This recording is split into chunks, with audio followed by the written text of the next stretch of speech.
WIFTV PM.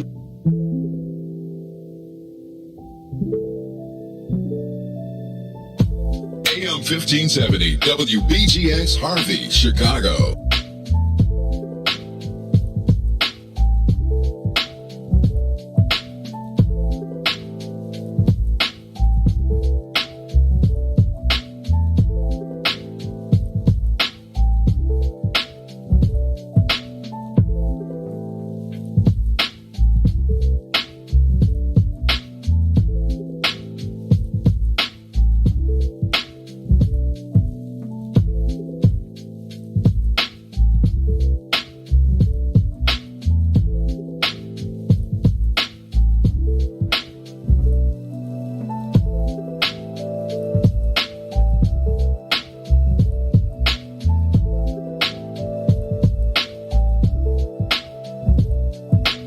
AM 1570 WBGX Harvey, Chicago.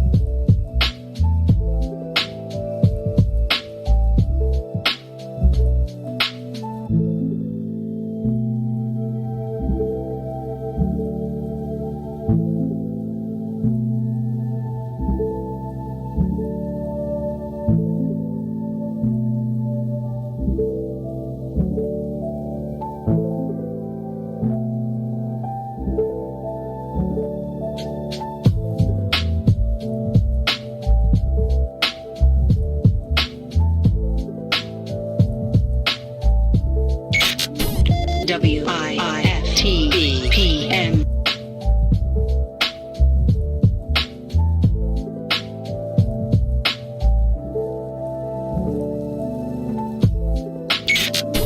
WIFTV PM. And you can tell them, Mason, we want to know what's in it for the black people.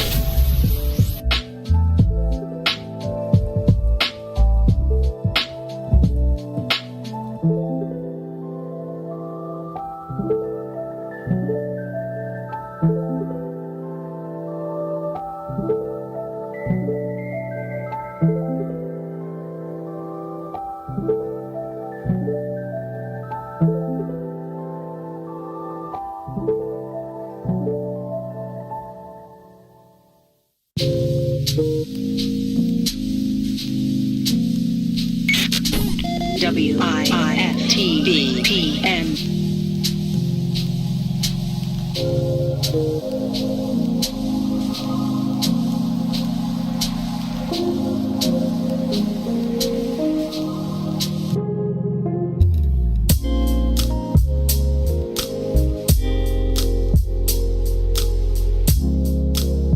AM 1570 WBGX Harvey, Chicago.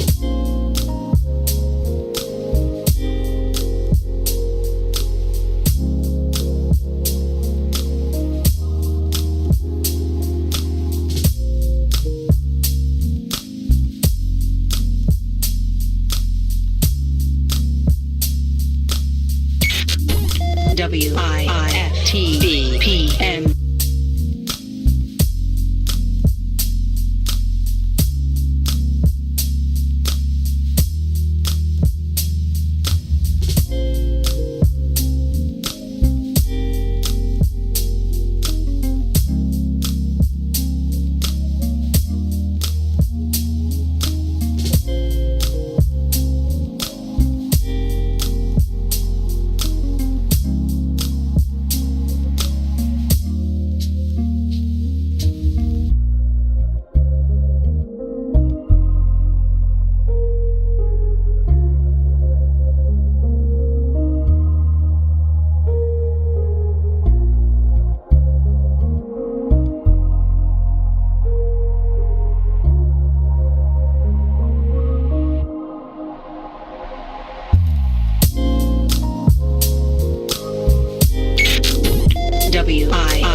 1570 WBGX Harvey, Chicago.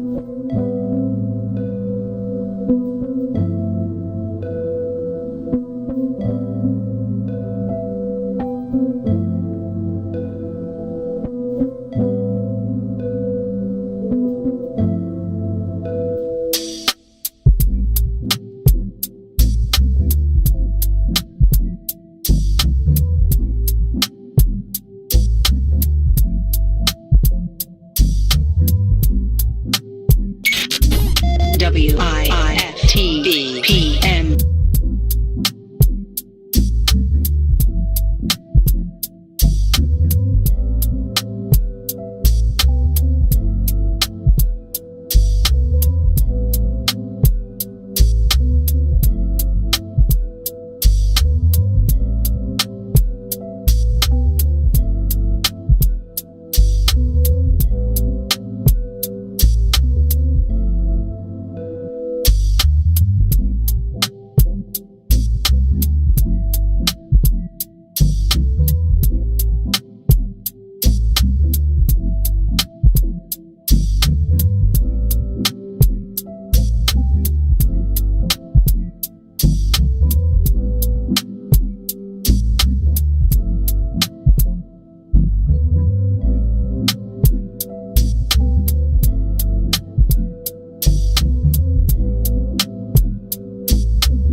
WIIFTV PM.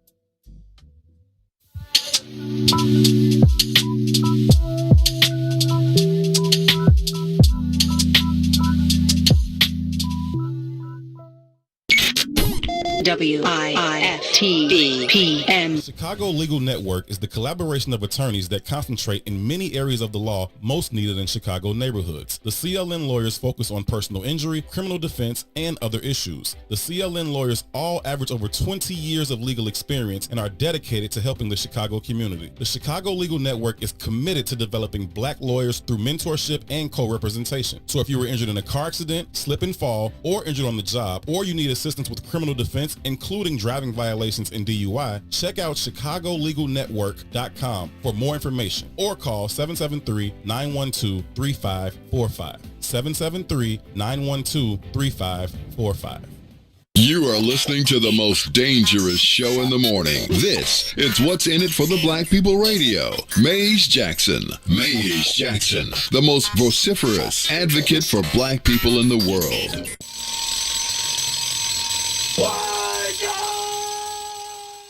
Cause economically we are not equal. Waking up to lies, can't doze no more. I told y'all this, that dangerous show. Don't go to church if you ain't trying to help us. Don't even try to be around and can't protect us. We see the lies of the politicians. We need money, no symbolism. It's Maze and Sonia and Ruthie and Todd explaining how we all come from God, giving us tools to beat the odds. If we're united, our movement gon' start. They ain't tryna help us, they ain't tryna do nothing. We gotta do something, we gotta stop running. It's time to confront the problem. Really, you expect your oppressor to solve them. What's in it for the black people? All the lies we didn't heard before. Time to pay attention, you gotta do more than listen. Need some action with it on the count of 3. Let's go. Wake up, Chicago. Wake up, world. This is the Maze Jackson Show. I'm your host, Maze Jackson. Got my co-host, Ruthie Moore, in the building. Ruthie Moore. I got to do it right. Ruthie Moore in the building. I see you rocking your Wiftable shirt, too. Wiftable merch. Okay. Listen, I'm gonna be decked out when I get my sweatshirts, my hoodies, my vests, my Wiftable blazer. Oh, you know what? My Wiftable cardigan. So, you know what? Come on, Maze. Okay, so check this out. So you know what? Check this out. First of all, let me do this. Let me suggest that I am super fired up. It's a Friday. It is a Friday, and I was gonna say that I got the day off, but I got the weekend off. But I gotta do minding your black business tomorrow. Shout out to Tennille. Loved her podcast. Now, don't try to sneak in, dude. It's like you got army crawl if you gonna sneak in. Right, you got to act like we got to put barbed wire. Like it needs to be a barbed wire. No, pop why up. don't we just give him a door on the other side? Call Okamak, tell him to come put Todd dough on the other side so he can come in. Right, we'll have Tamiko have a come in door. Like we'll just give Todd his own private entrance. I remember the times when we used to be worried. When he would, when it would be a certain time. No, really, we would be like, "Oh, we need to text Todd. Let me look out the." Used to look out the window to make sure you was I'd be good. like, "He quit, man. He quit." Look at Maze going to the doom. Look, you know what, Chuck man? Yeager had nothing on me today, though. What? Really? What? Yeah, he did. Because I left so late. I was breaking land speed records. You were breaking, but don't tell the people that. You know what, man? Be careful out there when you're driving, man. It's you know what, Todd? Oh, no, I'm a scary person. I don't want that. I'm not ready yet. Todd is like, I'm speeding. It's 35. You can't hear it. What's the matter? Somebody said no audio in Facebook. Is that true? What? Can you hear? We all good? I think, man, turn on your unmute. Are we good? I think everybody is. Check us out, but I think we're fine. All right. I can tell that a black man been sitting in this chair that I'm sitting in because of the way it's like leaning back a little bit. Yeah. You know what, man? It's like I really am thinking I might have to I really am thinking I might have to change the chairs. Why? I like them. They're adjustable. Too, they go from black man back up to nice posture. You know what though? I have to say it's a little tough on my lower back at times. I don't know why. Well, you need a little extra pillow. Ah. There's a pillow. Dawn sits on a pillow. But I was just thinking, I think she's taller than me. You know what though? I'm gonna talk about that at a different time. I'm gonna let that go. We're gonna talk about that one on the break too. We're gonna talk about. I'm gonna probably change the chairs out. I want to hear what you guys are saying. You fighting just for the people. We deserve it. You guys want people keep telling me they want the breaks back. I don't want the breaks back. Yes, I don't want the breaks back.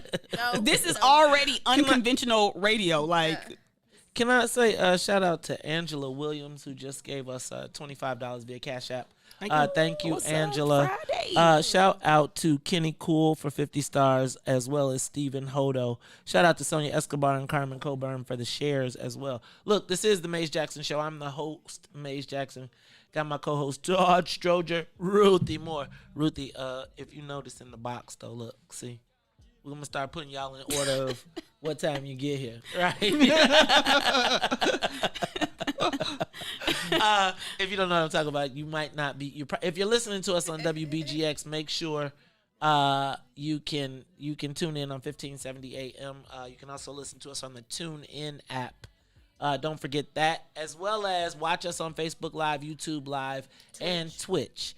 If we have any Twitchers out there, we need to get them to go to Wiftable Media on Twitch and check it out. So help us meet some goals so we can unlock some more opportunities to get in there. Those gamers got some extra stuff going on. I just haven't had a chance to get there. So thank you to everybody. And you know what? Sonia reminded me that so many of you support us through the stars. And I want to thank you. So today we're going to make sure we acknowledge all those people. First of all, I have a list of like the top stars givers over the month and the people who have really done it. So like Nidra Williams, Carrie K. Steele, right? You know what I'm saying? Shout out to Tiger. Shout out to Brother Patah. Shout out to, let me tell you, I'm going to go through this list a little later and I'm going to give out a lot of shouts out to the people who have supported us.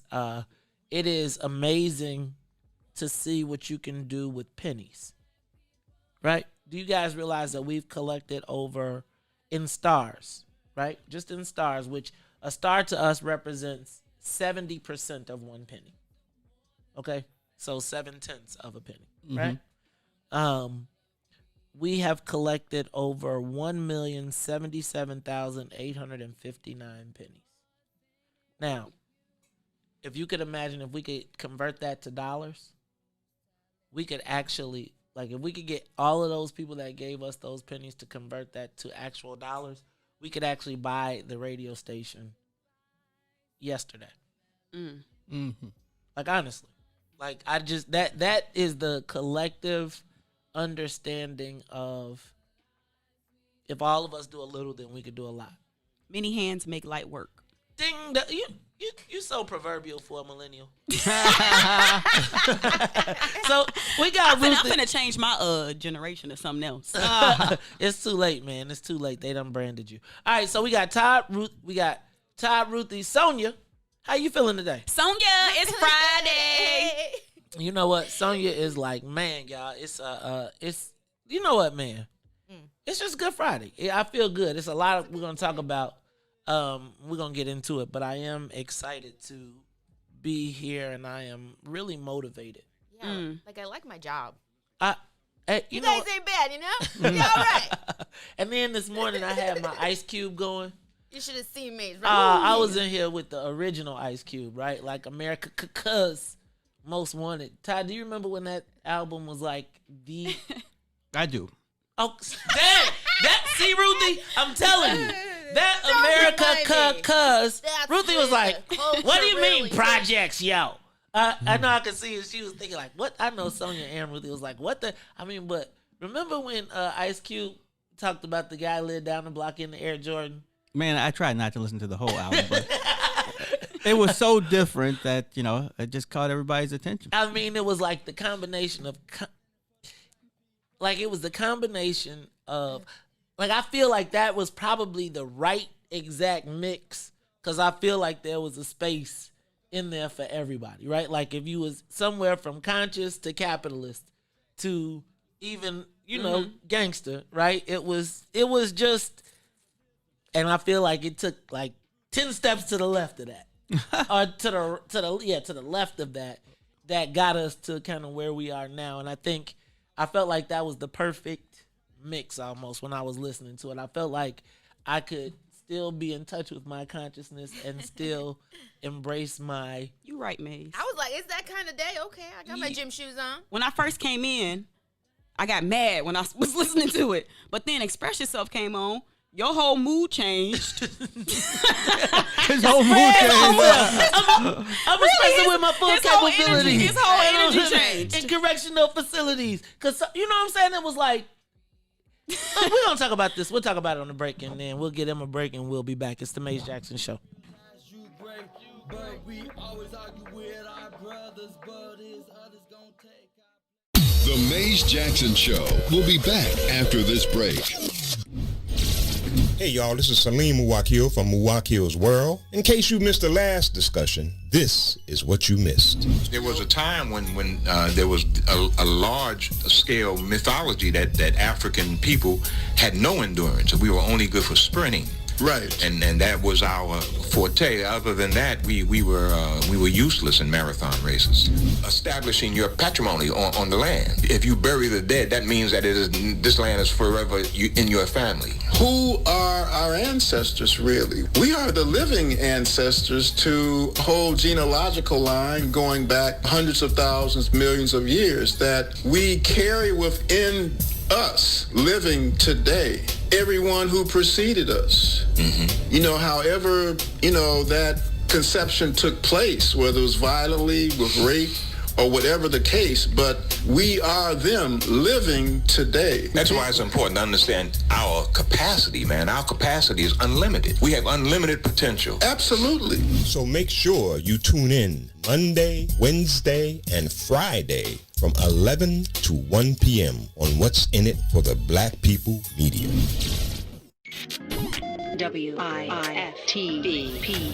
I think that the black community is starting to realize the mayor may not necessarily be an ally just because she is black. Live from What's in It for the Black Media Studio. Our representatives don't necessarily get a pass just because they're black. We've got a challenge in the black part of Chicago of holding black politicians accountable. You're listening to The Maze Jackson Show. This is Chicago, so I understand the Chicago way. I ask every day what's in it for the black people. With Maze Jackson. Come on, y'all.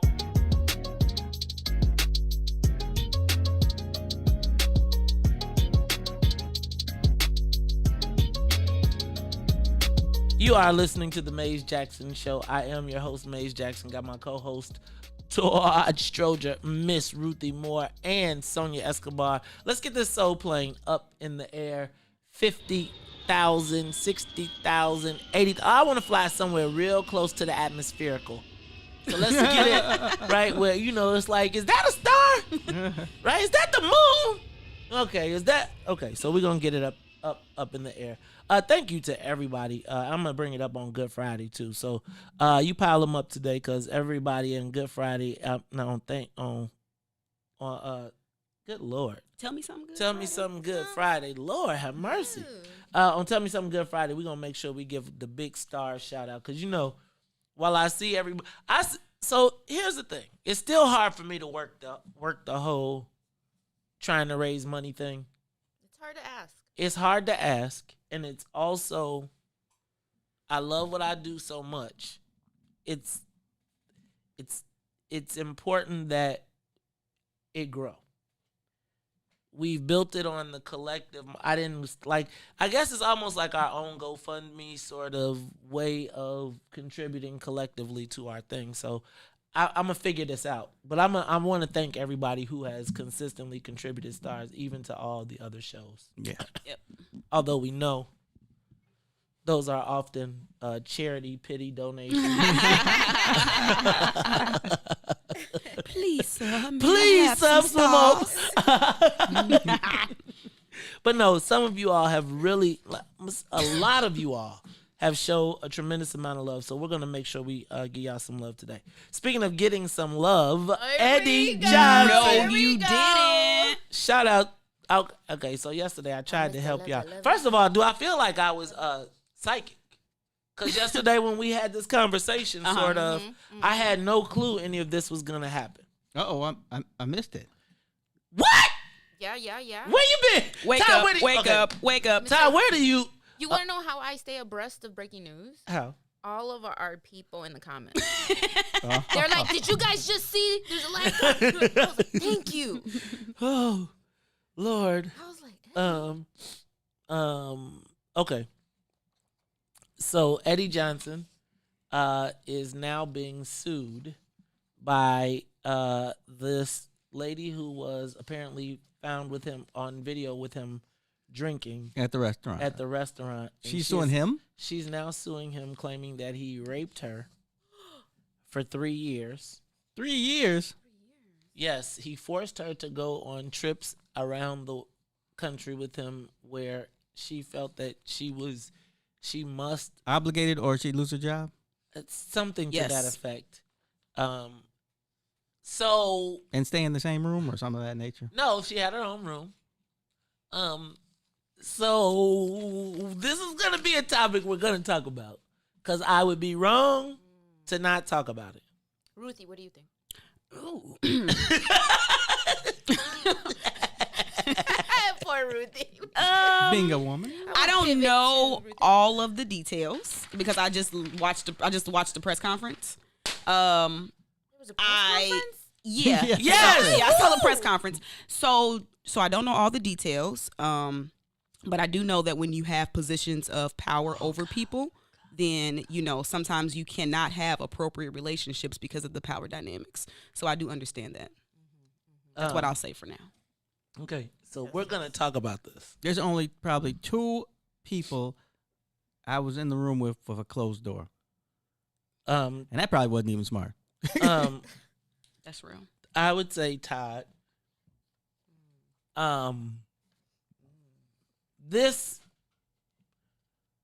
So even as I described from a distance what I thought was the interpretation of what happened in the car and all that good stuff without really describing it, I think there is a lot more to look at in this situation, and it was painful for me to watch the sister sit between 2 white men. Her attorneys? As they participated in the, you know how I feel about, they participated. I don't know how I feel about this. Maybe if it was 2 black women attorneys sitting there, I might not have maybe I'll feel a little bit better about this. Maybe she had trouble at the job. I mean, because I forgot. I don't even remember her name. I got it. We got it. We're going to pull it up. Ruthie but that's not my point. My point was I bet most of Chicago's like, who? Okay. 3 years? I have 3 brothers. Okay. This is gonna be a topic we're gonna just talk about because I titled today's show "Side Chicks Revenge." As soon as I saw that, so I'm going to move on, but we're gonna come back to this. Okay. We're gonna come back to this. Okay. All right. Scare tax is pushed by. Is anybody disconcerted? I've seen this floating around social media, and it did kind of prick me a little bit. Has anybody noticed that the people pushing the fair tax, the scare tax, are not paying taxes? Well, that's not necessarily true. Everybody pays taxes. Okay, but they won't do. Preachers don't pay income tax. Yeah, they do on their income. The church doesn't pay. Oh, the church doesn't pay, but the church pays for everything else. So the church pays the preacher. The preacher has to report how much he gets from the church, and then he pays taxes on that. Okay. I still say it's a little disingenuous for the people who's sitting on. So I could just. So you know why? Do you know why? What, but so check this out. You notice how how all of our commercial strips are consumed with churches. Mm-hmm. You know what that means? That there's no tax base. That means that it's generally in a poor area, and it means that they then eat up the block because there's no tax base, no revenue coming from those areas either because they don't pay taxes. But it's just interesting. I say we tax churches then. Let's just tax the churches. Was the original? Should we tax churches? Was the original design for that layout like? Did the churches they used to take care of the community development? Like what happened? The churches took the spots that were vacant because nobody was coming.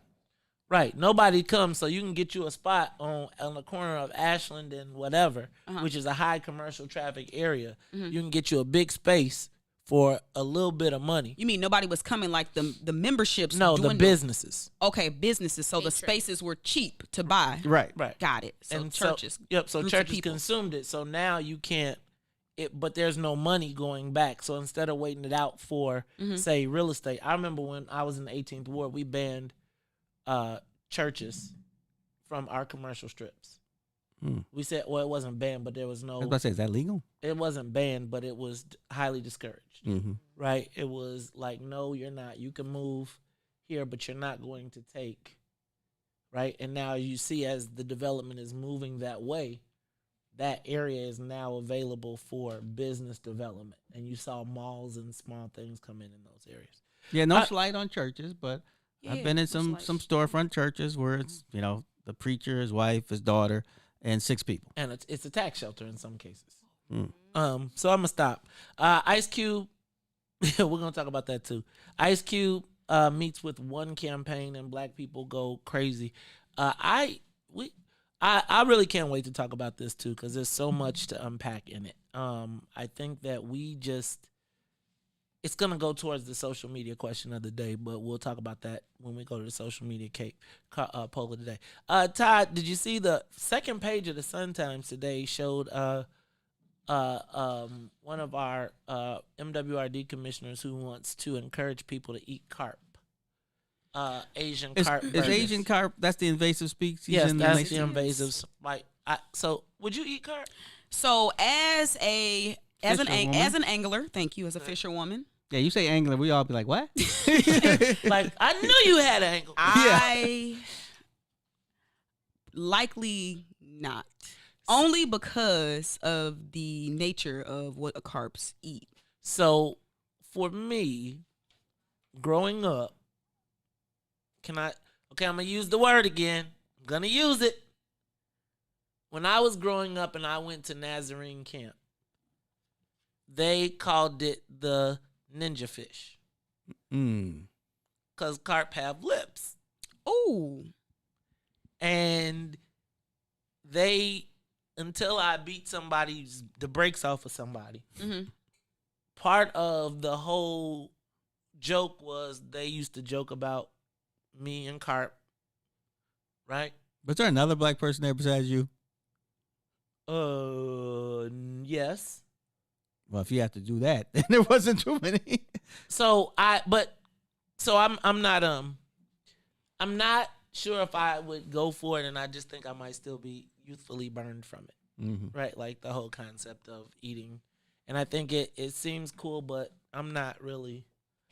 Would you eat carp? Oh, well, you already said. I mean, I do think we need to secure the Great Lakes, though. Oh, right, Like, but so- let's hunt them. But you see how the Hard to difference between hunting and eating. They really. Illinois is like not the first place to try to like normalize eating this Stuff. invasive species, like this Right. particular fish.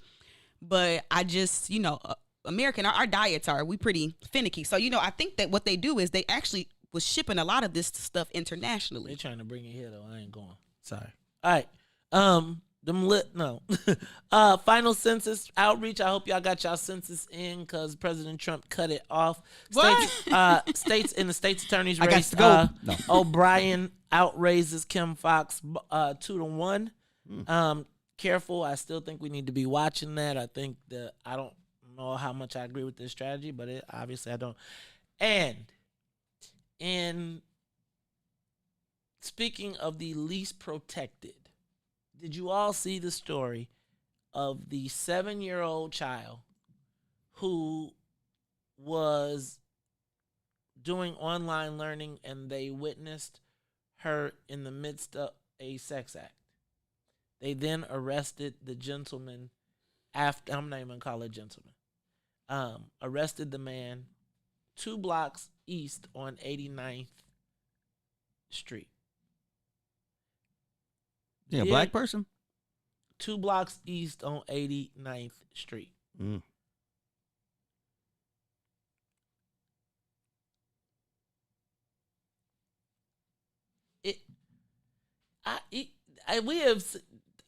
There was another story that I refused to even talk about that we just saw, and when I read the headline, I just couldn't believe it was true. And it was literally true.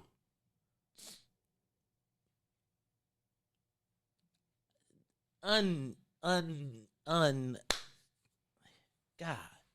Anyway, that's it for that story because I'm not even gonna go into it. I just hope that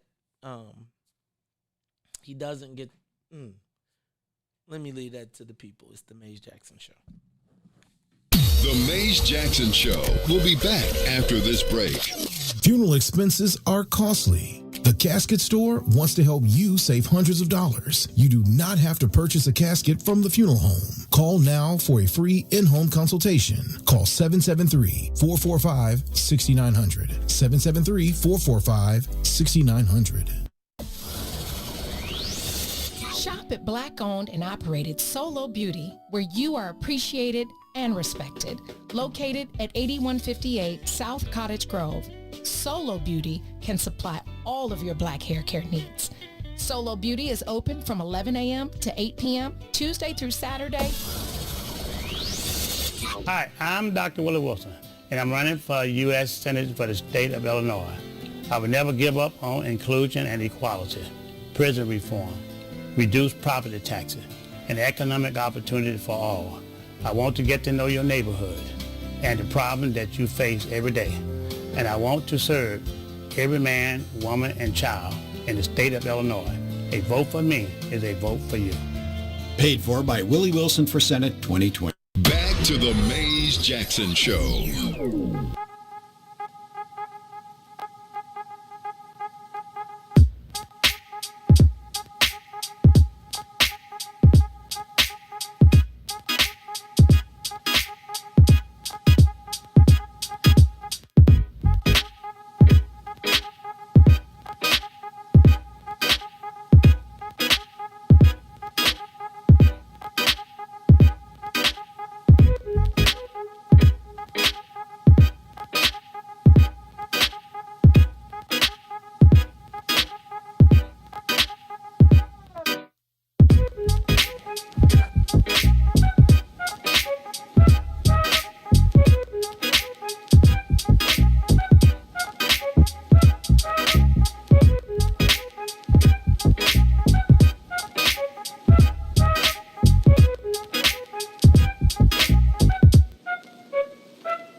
y'all, what's in it for the black people media is, I want y'all to remember it's Friday.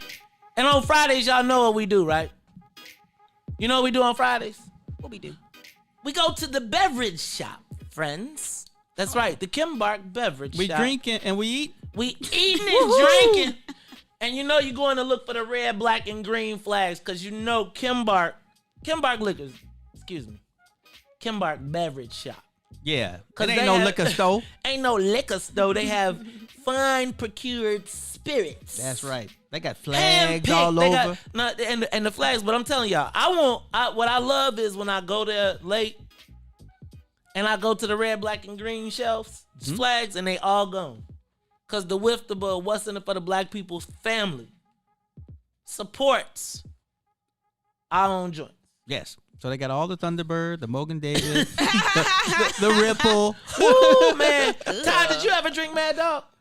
Yeah, I've had some Mad Dog. We had to What, drink. am I not alive? Thank you, Did Mario. I not go to college? Mario. 2020. Mario's correct. Mario What C. flavor? Jones, thumbs up. What flavor was you drinking, Todd?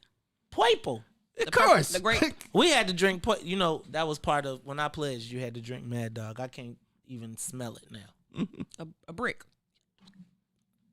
Ruthie, I'm gonna stop talking to Ruthie sometimes. My have to friend drank a bottle of Thunderbird while we were talking once. And then he just got up, walked away, and you know. Did you ever see him again? Well, 2 hours later, he said he threw up out the window, but. What was the one that they put into the pretty bottles?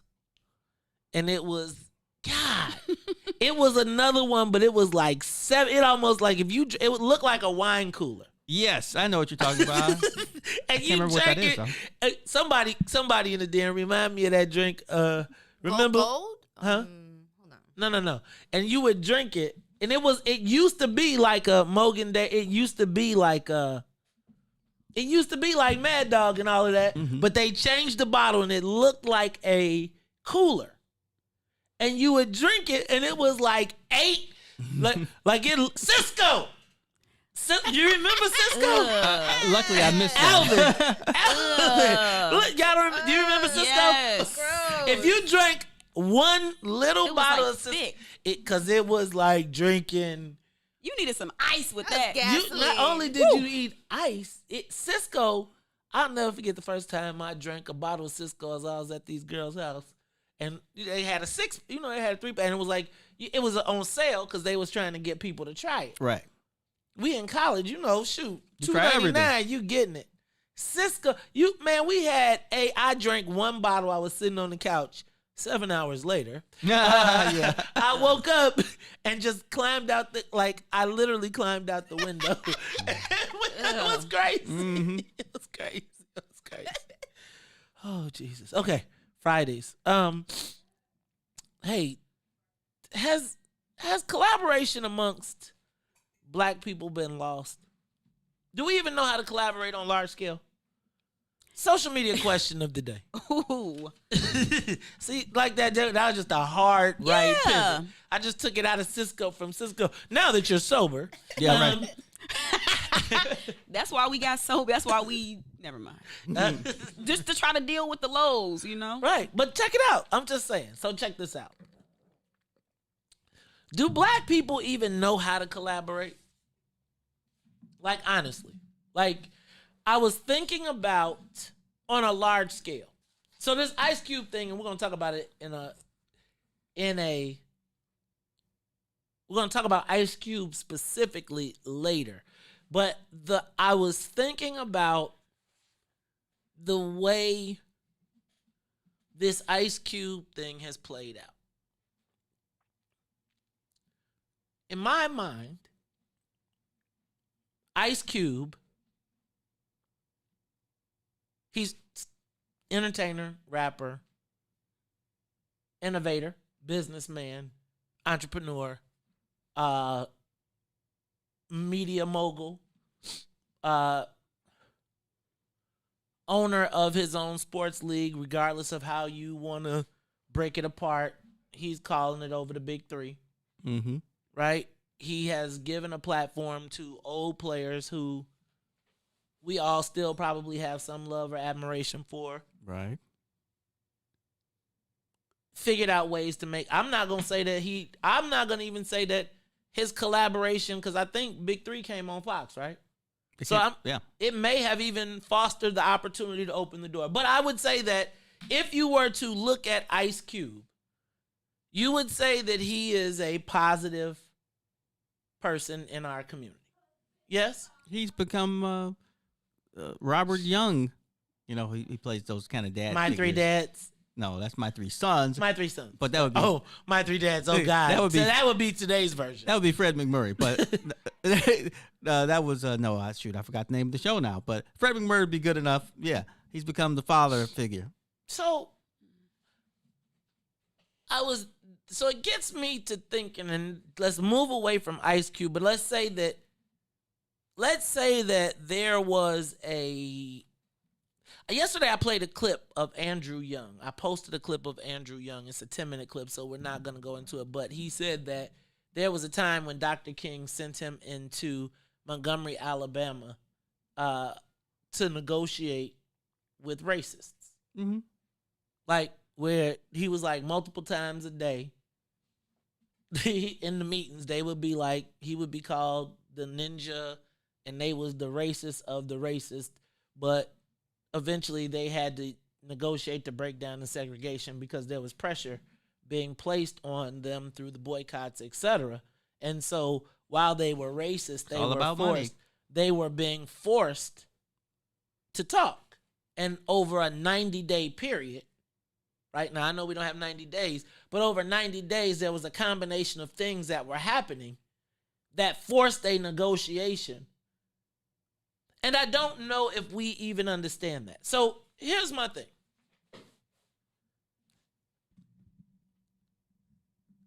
People you may call this whack or weak, but I could literally be in a room where the word nigga was used.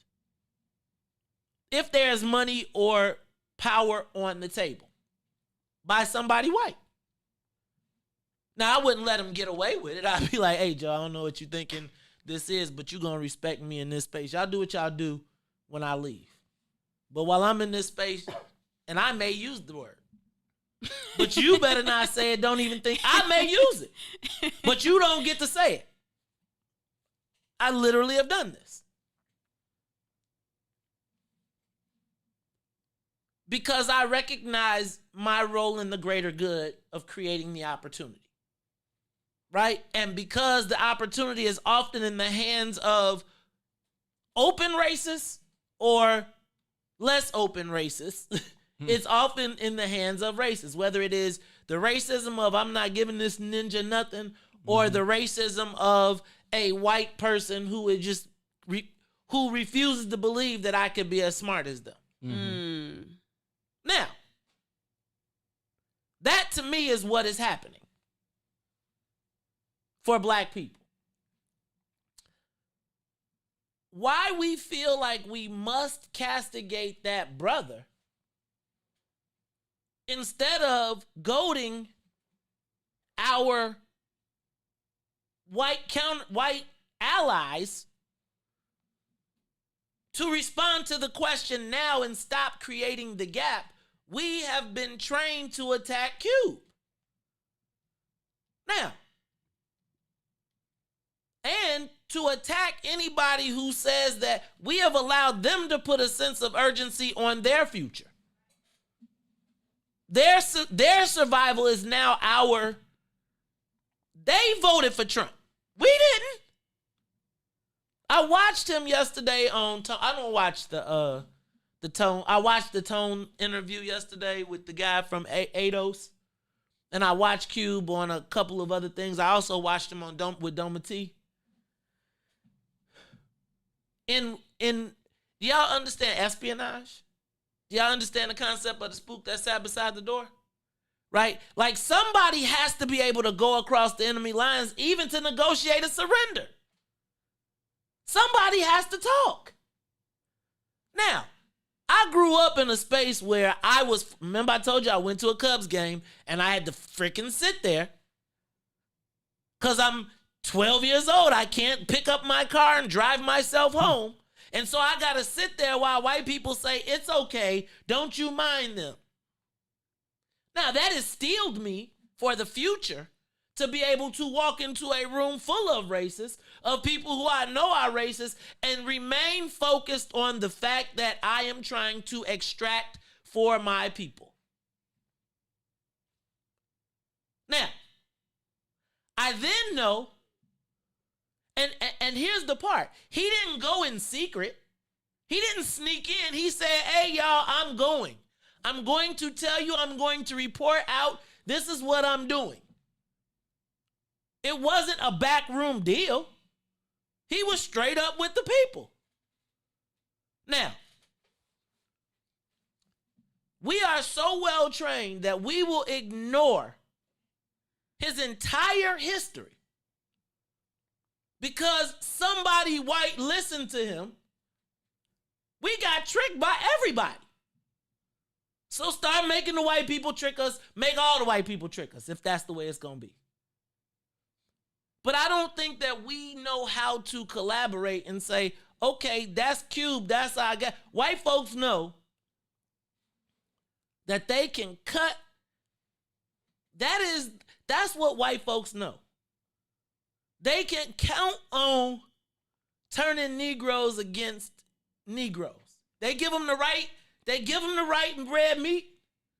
Your whole history can go away. Yeah, I would say that, you probably saw a lot more than I did. But I would say, like, on my Facebook timeline, I didn't see a lot of bashing of them. I just saw some people say, didn't you see how well this went with Steve Harvey? You can't really trust this guy. But I didn't see, I can't think of anybody who really went in on him. You didn't even really know about what happened with Eddie Johnson. So I don't know about I don't know about your headline, and I don't mean that I do more Facebook than I do ABC and NBC. I have to say that was all over Facebook. That was all over Facebook. But I think it's so. Anyway, my people are more highbrow than to talk exactly. about. She said, he said stuff. Exactly. I actually, so I think one of the differences between what I saw with Steve Harvey and I'm sorry, what's the guy's name we're talking about right now? Ice Cube. Ice Cube. What's the guy? Dang, you don't know who Cube is? He's not an icon to you. He is, but remember, I'm of the Friday Cube before the NWA, so I have to mesh those things together. So I didn't meet him as NWA Cube first. I met him as Friday. Okay, Craig. Kevin Hart, Craig. co-host. And then the daddy from Are We There Yet? Yeah, right, I knew that. But that's the point. But that's the point. I knew you were going to try to downplay that one. But what I was trying to say is that I think one of the differences between Steve Harvey and Ice Cube is that I actually went and I read through the contract with Black America. I read all 22 pages to see. And I don't think Steve Harvey came with a comprehensive list of, I'm not going to call them demands, but with a comprehensive list of, hey, this is what Black people need. I thought it was very comprehensive. Of course, it's nothing like new in a sense, but I think the difference is that, okay, we can now take this contract and then negotiate with it. I don't think anybody else has actually brought some actual tangible things to negotiate to the whole party. And so I think it is, I agree with you. Let's talk about it when we come back. All right, it's the Maze Jackson Show. The Maze Jackson Show will be back after this break. Maze Jackson. If you could make up a social media holiday, what would it be? Randy said National Don't Let No One Put You Down Day. No one. What you gonna do? So when they say something crazy, you slap them? Be like May said. Remy said a Jukathon Day. Man, we about 60 years old. Be done had a heart attack. You gotta get your heart rate up. Okay, not that far. Yeah. All right, Mario said my favorite one. My friends and I do what we call National Call Off from Work Day. As a business owner, I don't. You don't like that, yeah. I don't like that. Because I'm the boss of this family. We got Marcus Garvey Day from Remy too. Oh, Marcus Garvey Day. All right, what will we do on Marcus Garvey Day? Call off from work. I'm going to need you to go ahead and come in tomorrow. That would be great. Okay? Yeah, right. Well, every Black holiday has something to do with calling off from work. All right. You're cool. You, I'm out. About about National Join a Positive Black Organization Day? Because I don't want to be recruited. I don't want to be recruited and the brothers be like, thank you. Thank you. How about National Tell White People the Truth Day? Tell them how you really feel. You can't handle the truth. Why don't we call that National Black People Get Locked Up Day? I'm going to tell them there's an African-American man threatening my life. Hello. The most dangerous show in the morning. Hi, I'm Dr. Willie Wilson, and I'm running for U.S. Senate for the state of Illinois. I would never give up on inclusion and equality, prison reform, reduced property taxes, and economic opportunity for all. I want to get to know your neighborhood and the problem that you face every day. And I want to serve every man, woman, and child in the state of Illinois. A vote for me is a vote for you. Paid for by Willie Wilson for Senate 2020. Back to the Maze Jackson Show.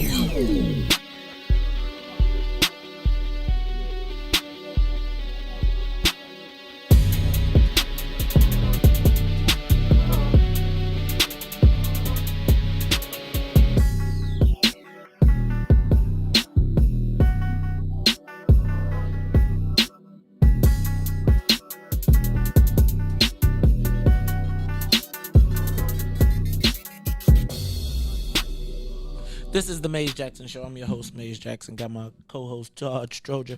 I got too far into Cube because we're going to go back to Cube. I think my point with the whole conversation was why, even if 12% of black people voted Republican, why are we so hostile? Let me back up because I don't even want to move out of that because I think once you put those two tangibles in there, then you lose the argument, you lose the discussion. What have we collaborated on as a black community collectively that has had a tangible outcome? Repeat that question. What have we collaborated on as black people that has had a tangible outcome? Recently, because I know y'all going to go to the civil rights era. Let's say this century. Just in the last 20 years. Like, what would you suggest, like, nationally? I think some, like, now I know police reform. Backlash against injustices within policing. I think that's something that we have a tangible outcome. I mean, or we have now. We're working on that. Like, I don't think there's a tangible outcome as of yet, because I think we just had George Floyd and then we had Jake. Right? I mean, I'm saying so. But the response to those things, can that be a part of the tangible outcome? I feel like they got us marching in circles. Ooh. They marching us till we tired. You can go tear up your neighborhood, go burn it out, but we ain't changing nothing. I said tangible outcomes. Because I'm curious to know, what have we collaborated on? Do we know how to collaborate? I was thinking about I was thinking about the support of even what's in it for the black people. Media. You know who I find are the most supportive? Like, actually willing to take action? Who? The civil rights people. Like, the 80-year-old. They like, if we what do we have to do? Do we have to write a check? That's why I'm so again, like, I don't want our seniors writing checks, right, to go to the building fund. Man, those people got the money. Oh, you mean the building fund in some other place? No, but I because I know that's where it comes from. Oftentimes, I'm so just judicious because I done seen it happen in the church. It's funny you say that, because I know if I ran for county board president, my support would be old people. They'd be like, "Have Todd call me." Right. But do we know still how to collaborate? Do we? No. I was just thinking about politically, right? Politically, Harold White, that's not this century. That's not this century. But see, and that what about Barack Obama? Bam. Okay, I'll give you that. But then you gonna say, you see where that got us? But tangible outcome. I mean, but I wouldn't say that. But what I would say is that was not put together by black folks. Right. That wasn't but black we came folks. together though. No, they organized. They herded us. Dang. No, I thought it was more of there was a feeling that black people are like, hey, here's our chance to have a black president. We didn't need any real outside stimulus. Right. I think. Well, I'm gonna tell you because I went to the City Club. I was sitting at the table at City Club one day, and like some very important people introduced me to an older Jewish lady who met Barack Obama and said he needs to be president, and she introduced him to a network that popped him off, and like everybody was like, "That's really the truth." It's moolah. It Not is money. So that wasn't us. That was them.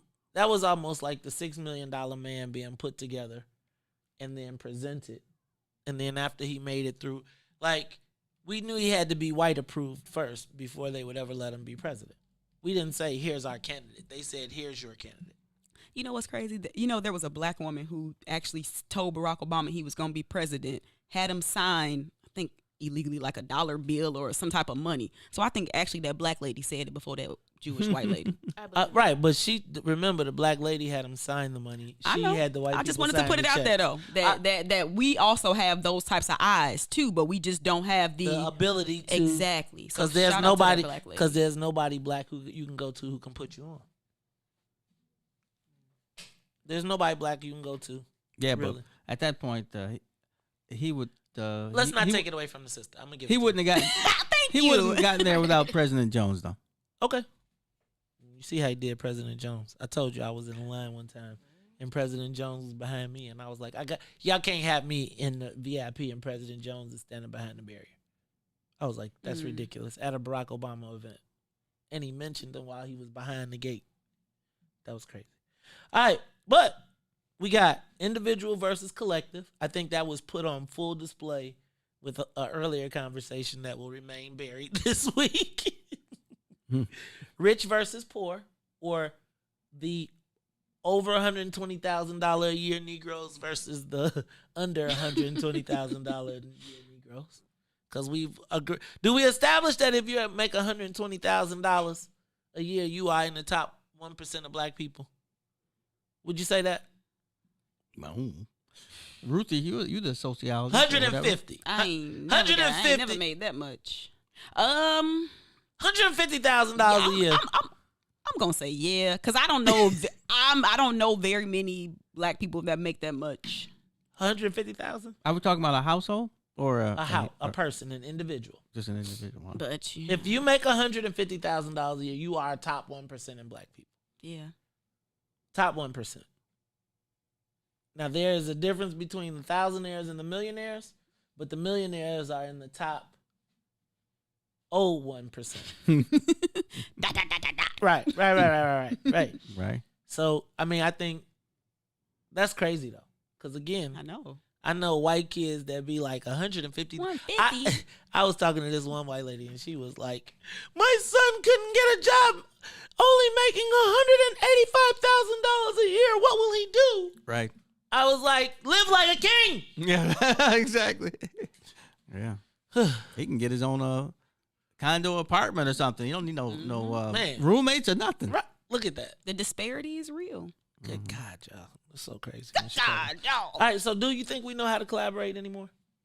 No, we've been fighting like dogs for some years now. I shouldn't use that term probably, but I remember just hearing young people saying things like maybe 8 years ago how they didn't respect Jesse Jackson. They didn't want to hear him, tell him to shut up, all that kind of stuff. That's when I knew, well, we ain't going nowhere. So you know what? Here's one thing I will tell you. I think that statement, what is it? Proximity. Oh, familiarity breeds contempt? Familiarity breeds contempt. Can I tell you something? every time and I give Reverend Jesse Jackson a rough time sometimes. I used to. But if you were to talk to him about like any subject that pertains to black people, you would be amazed at what you get out. You would be amazed at the life experience. And no one man is perfect. Nope. But I think Jesse Jackson can put his accomplishments on the table. And when he walks off the field, I think the Lord will say, good. What does he say? Good job, my good and faithful servant. And I do think that what I realized, because I kind of was in a point with a lot of people who used to diss Jesse Jackson or do bad stuff or like trip out on him. And I realized that it wasn't that they despised Jesse Jackson. They just wanted his spot. It wasn't that he was bad. They just wanted people, instead of going to him, to come to them. Without really having the record of accomplishment of, like, I think fighting the police, it was an interesting thing that I started to witness. And I just think that we do need to respect Reverend Jesse Jackson for all the work that he's done. Ain't nobody perfect. Nobody. But I think that his good quadrillions is any bad that he could have possibly done. Look, y'all, this is the Maze Jackson Show. We'll be back. The Maze Jackson Show will be back after this break. AM 1570, WBGX Harvey, Chicago. WIFTBPM. Biggest threat to Illinois citizens from Washington is health care costs and policies. Senior citizens have their Social Security reduced from Medicaid, and some of our senior citizens live off $3 a week for food allowance. Working families are facing bankruptcy over policy and limit and cost. Drug prices require decisions between food and Medicaid. I'm Dr. Willie Wilson. Vote for me and send me to Washington. God bless. Paid for by Willie Wilson for Senate 2020. The Chicago Legal Network is the collaboration of attorneys that concentrate in many areas of the law most needed in Chicago neighborhoods. The CLN lawyers focus on personal injury, criminal defense, and other issues. The CLN lawyers all average over 20 years of legal experience and are dedicated to helping the Chicago community. The Chicago Legal Network is committed to developing black lawyers through mentorship and co-representation. So if you were injured in a car accident, slip and fall, or injured on the job, or you need assistance with criminal defense, including driving violations and DUI, check out ChicagoLegalNetwork.com for more information or call 773-912-3545. 773-912-3545. Introducing your trusted source for high-quality black emojis, better known as Blackmoji. We believe black is beautiful, and that beauty should be reflected in the digital market. Now there is an app that does just that, starting with Black Greek letter organizations. Blackmoji D9 offers more than an emoji app. It is a cultural experience of black excellence. Download the app in the Apple or Google Play Store to access a specially curated catalog of emojis representing the Divine Nine. Use the emojis to celebrate Black Greek events, acknowledge current events, support social causes, and learn about esteemed Black Greek members who blaze the trail of Black history. A portion of every subscription goes toward a scholarship fund specifically for members of Black Greek letter organizations to help keep the legacy alive. Download the Blackmoji app today. You are listening to the most dangerous show in the morning. This is What's in It for the Black People Radio. Maze Jackson. Maze Jackson, the most vociferous advocate for black people in the world.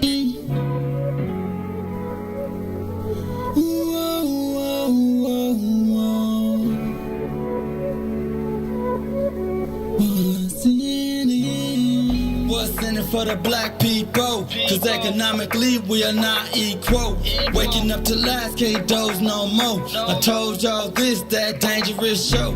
Don't go to church if you ain't trying to help us. Don't even try to be around and can't protect us. We see the lies of the politicians. We need money, no symbolism. It's Maze and Sonia and Ruthie and Todd explaining how we all come from God.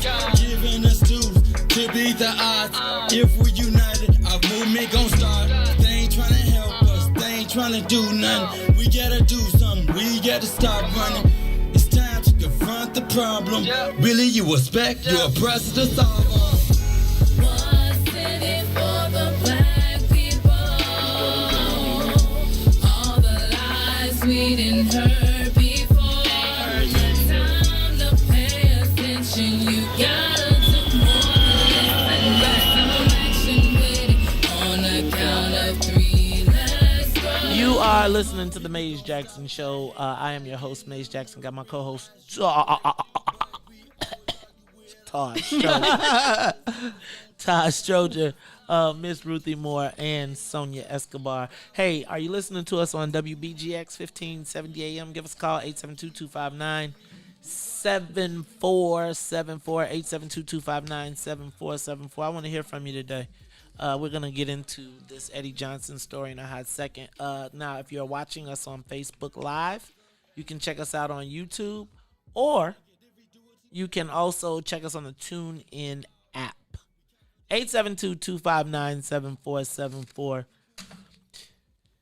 All right, y'all. I'm about to put my goggles on, put on my snorkel. Actually, I'm going to put on the air tank, and we are about to dive in to this Eddie Johnson conversation. Now, I would like to preface this conversation with, I don't want to call it a disclaimer, but I would like to preface this conversation with the fact that I'd like to be able to talk frankly without necessarily trying to have to be politically correct. Now, that doesn't mean offensive language. That doesn't mean, now I may try and be a little funny. Don't get me twisted. You know me. I have a lot of bad jokes. But I do want to have this conversation because I think it is important. I want to begin. So what we're going to talk about is the Eddie Johnson and what I am going to say that my interpretation of this situation is Sidechick'S revenge. Now, let me start here. Eddie Johnson, in case you did not read the story or hear the story as Todd's timeline did not tell him, Eddie Johnson was being sued yesterday by the... Ruthie, did you get the story?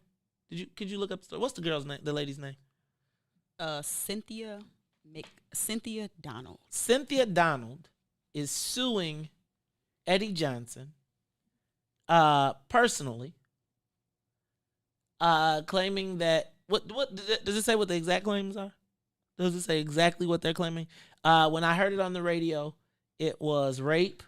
Rape is definitely on there. I kind of read a quick one. She claimed he'd victimized her for years. He sent her nude photos, forced her to engage in sex acts, and sexually harassed her at work.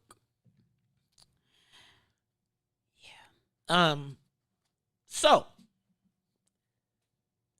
now I haven't talked to Eddie Johnson.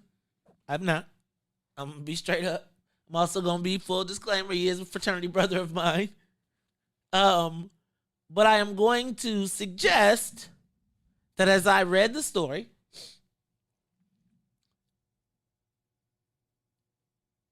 I shuddered as matter of fact, as I watched the press conference, I shuddered.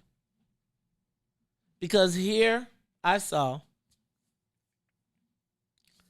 this sister who potentially was a victim sitting between two white men making these claims and accusations against Eddie Johnson. Now, what I also had to catch myself on is in the era of Me Too, I had to refrain from making a snap judgment, right? Because I know that my instinct is to instantly as a toxic male to blame the woman.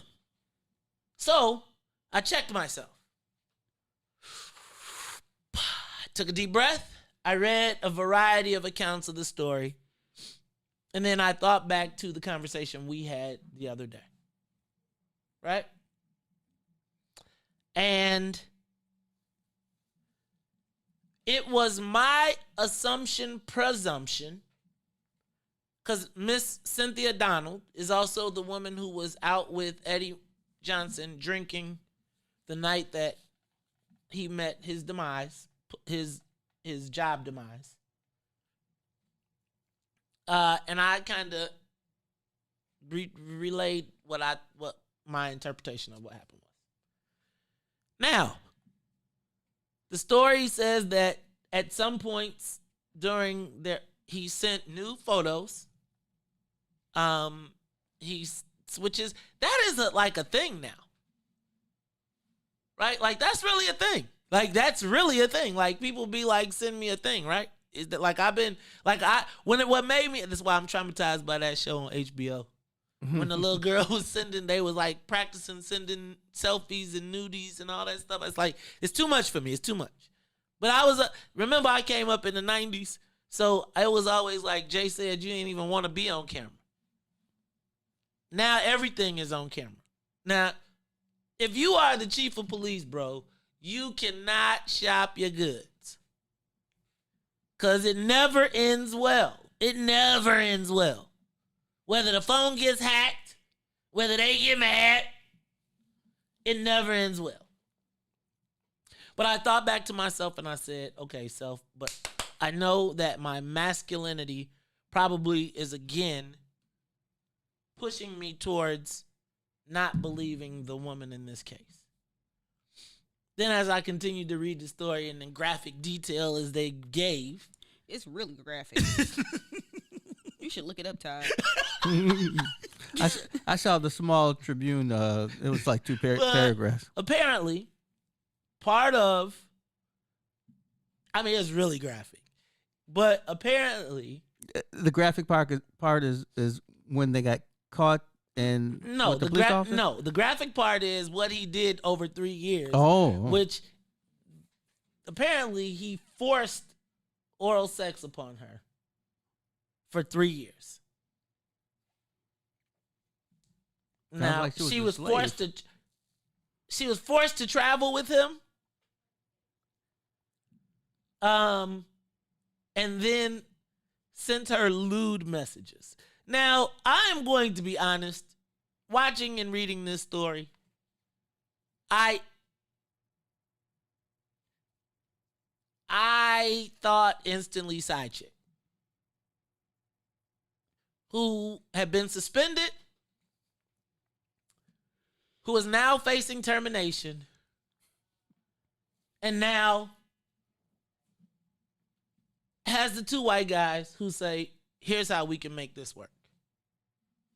That's what my thoughts were. Now, So you're saying you think it probably was a consensual relationship, and now that things are going south, she's like, I got to jump off this boat. Yes. Mm-hmm.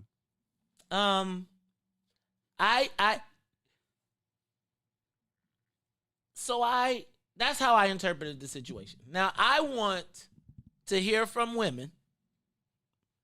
Todd, Ruthie, women, ladies, call in, fellas, call in, because this sounds like side chick gone wrong to me. And I blame it all on scandal. Because the side chick became fashionable in public. And see, to me, what happened was I would suggest that he probably was the boss. Probably. Yeah, we know he's the boss. Okay, though. he's the boss. He probably, at some point in a lot of scenarios like that, there is I won't say it's competition, but let's say that the boss, in some kind of way, shape, or form, probably if this was the 1970s. Oh, shoot, if this was the 1970s, they'd be like, okay, that was all right. Okay, this isn't the 1970s, but I do think that there is oftentimes inner office love stuff. I think you watched too much of that Mad Men show. I was thinking of Mad Men a little bit. But here's all I'm saying. I am saying that scenario sounds like, to me, a side piece gone wrong scenario. Am I wrong? What do y'all think? Am I wrong? Well, I think if they hadn't been caught by the police, this never would be public, and she wouldn't be out in front like this more than Right, likely. because she would be traveling around the world with the chief of police. I was not there for any of their encounters.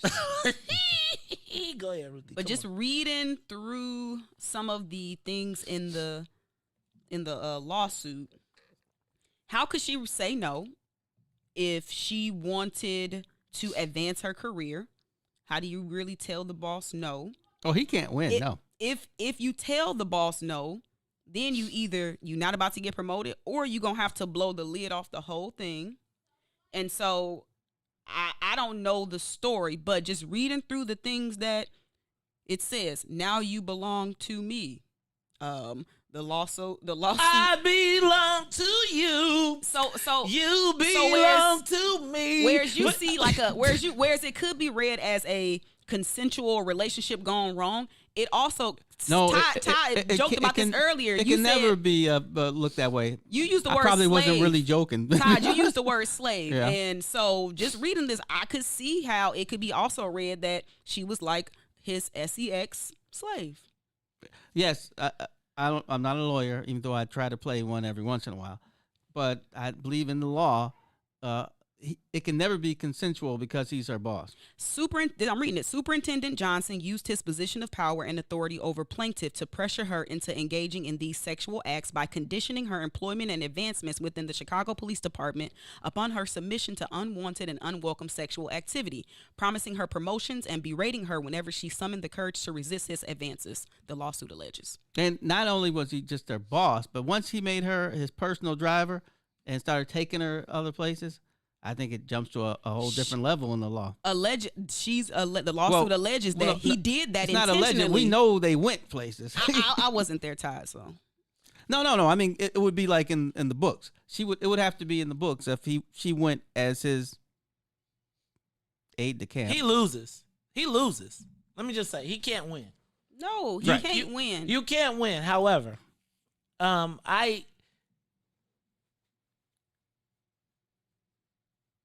Okay, he can't win. I want to talk to the people. Give us a call, 872-259-7474. Renee, you on the Maze Jackson Show. Good morning. Good morning. Hey, everyone. Okay, I'm going to be quick. First, you all are right. She wins, period, because he was her supervisor. So that's that. Second, do they get to bring up her past? And by that, I mean evidence of her freaky nature. And I'm going to leave it there. Next thing, did he bring this on himself by not making her a merit sergeant? Because that was what the streets were saying. Last thing, Todd made some news today, unless I heard him wrong. Did he say something about CPD catching them in the car? Turn that radio down in the back. I thought that was what was implied. No, that's what I implied. Oh, you implied that? That's what the street said. Todd's the first person I heard say it out loud. So, right. I'm just saying. So, I'm going to tell you. Okay, thank you. Thank you very much, Renee. See, Renee know what. See, y'all got the. I know some police in my life. But let me just say, to answer a question, even though I am not an attorney, I don't believe her past background would be admissible in court. Okay. So, like, if they had knowledge that you went to a sex club or something, they couldn't talk about it. Say that again now. I said if the defense, Eddie Johnson's defense, had knowledge that she went to sex clubs before their relationship, they couldn't bring that in as evidence that that she came on to him or something of that nature. Look, check this out. So my inside sources, I'm gonna take that call in a minute. My inside sources tell me that somebody fell out, that this is alleged. Someone is alleging. Now y'all know I got the rumor mill going. I'm trafficking in rumor and innuendo right now, but I still think this is side chick gone wrong. Eddie is wrong, and he gonna lose.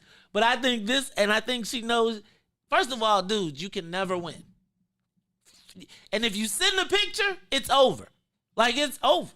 But somebody told me she's been out on medical leave because she fell out of a chair, and that's about to run out. And when she gets back, Lori Lightfoot is waiting with the whack.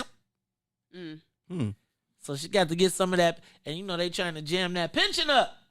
So now you got to lock it down. Might just go ahead and settle. I think that pension. They'll probably settle. Look, Ruthie, see? I get it. I'm gonna sue for $45 million, but I settle for $10. I think it would be very hard to mess with her pension. But you know, a pension next to a settlement of whatever you're talking about. Not if she is in the car with the other issues and she about to get on trial too. I don't know. That may be 28 days. Hey y'all. I'm just saying like this. I think. Okay, y'all. Am I crazy? That's not a side chick going wrong. Let's talk to Frank. Frank, you on the Maze Jackson show. Hey, good morning, Brother Maze, Brother Todd, Sister Ruthie, and Sonia. Good morning. Hey, I'm sorry. Y'all social media question be so good. You know what I'm saying? I'm glad this is a topic today because I'm going to tell you something. I believe her. I believe her 1,000%, and I got 3 reasons. I'm going to tell you why. Okay? Number one reason is when all these black women come up missing, young girls come up missing, and I'm saying this is happening too easy and too freaky. They either getting abducted by someone who they trust or someone who they had to trust. This could be a cop. I confronted Eddie Jones with that on another show. I said, would you please not overlook the fact that this could be a police officer, someone these women have to trust. He wouldn't commit to admit that's a possibility or commit to investigate that. And lo and behold, I'm talking to a serial rapist himself.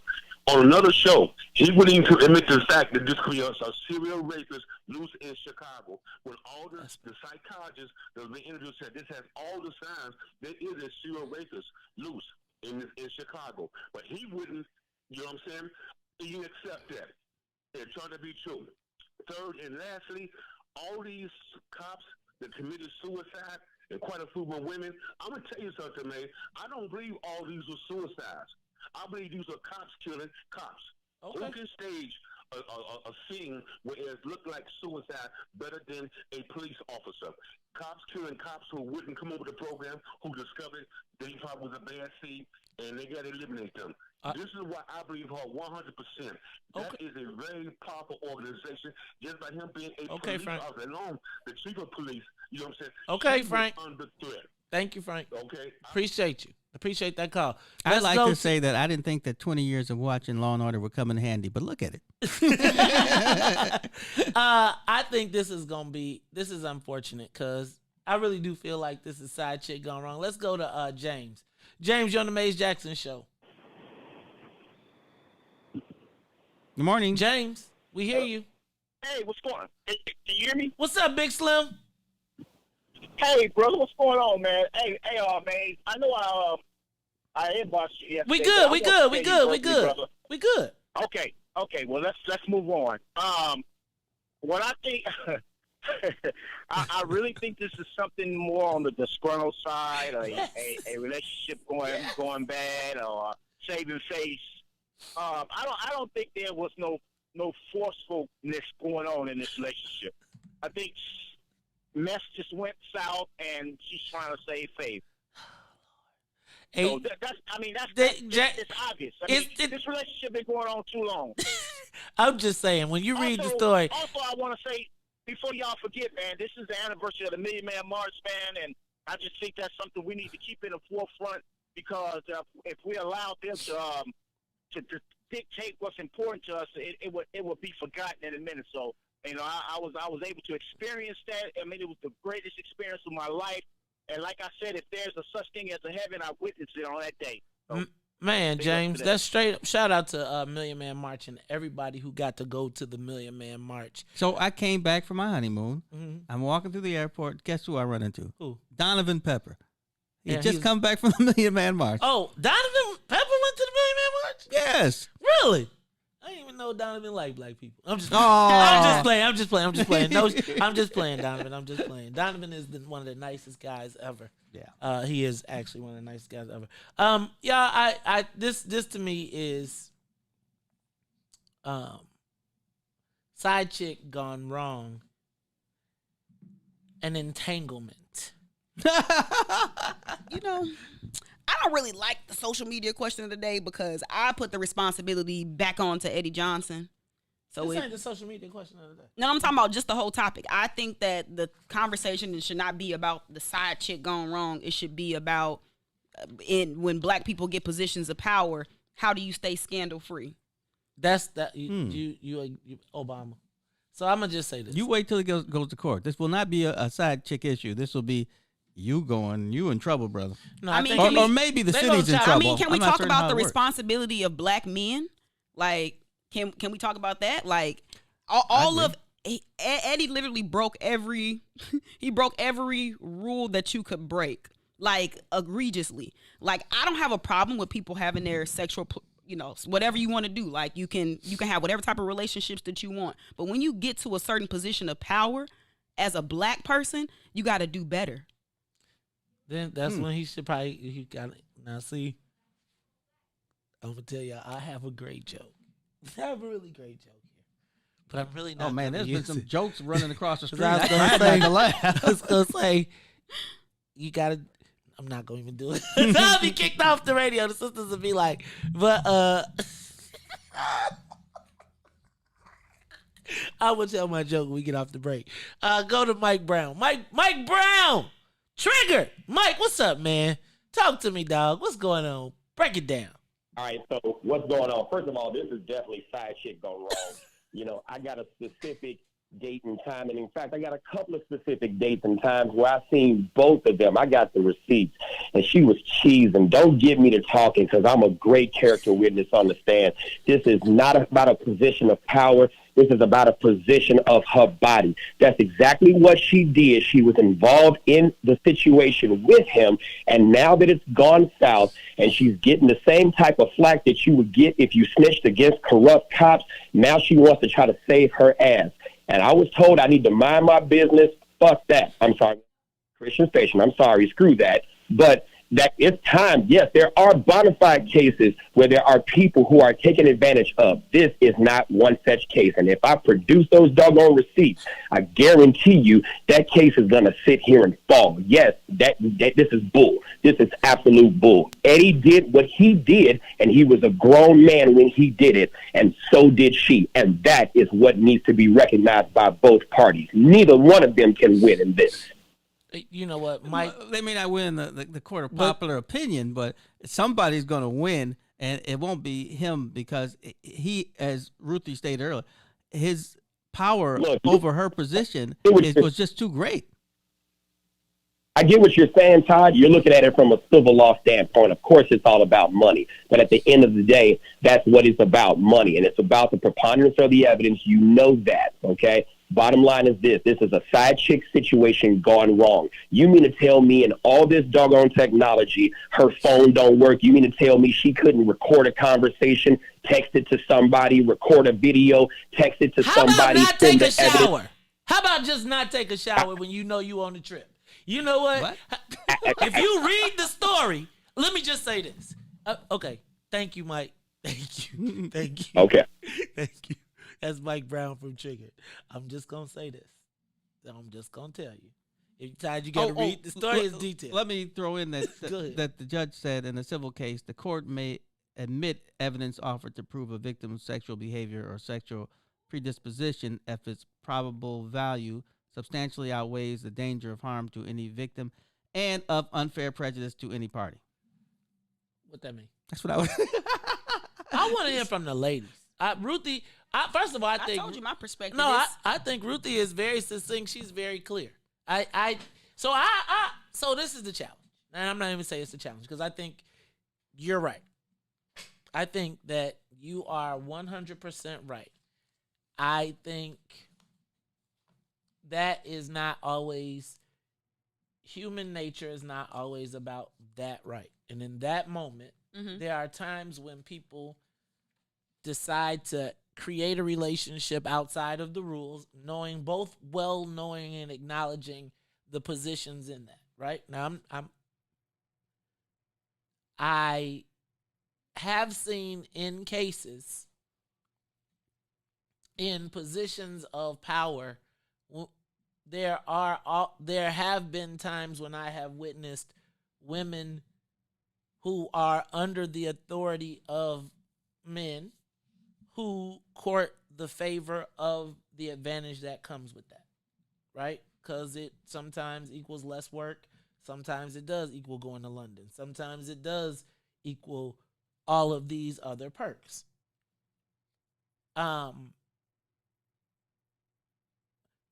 It's a complex situation. Isn't the perks part of the entrapment? You know, if you stay with me and don't say nothing, you can go to London. No. Like if I know I gotta go to London, I gotta sleep with somebody that I'm not sleeping with. No, it's not one of the perks. No. Would you become a black female? Damn, see what you're saying? Now, do you see what he's saying though? Well, I get what Eddie he's Johnson saying, was Edwina Johnson, then I would say just the opposite though. And you it get was what a he's guy. saying? So how do Thank you you, get Ruthie. what he's saying? So if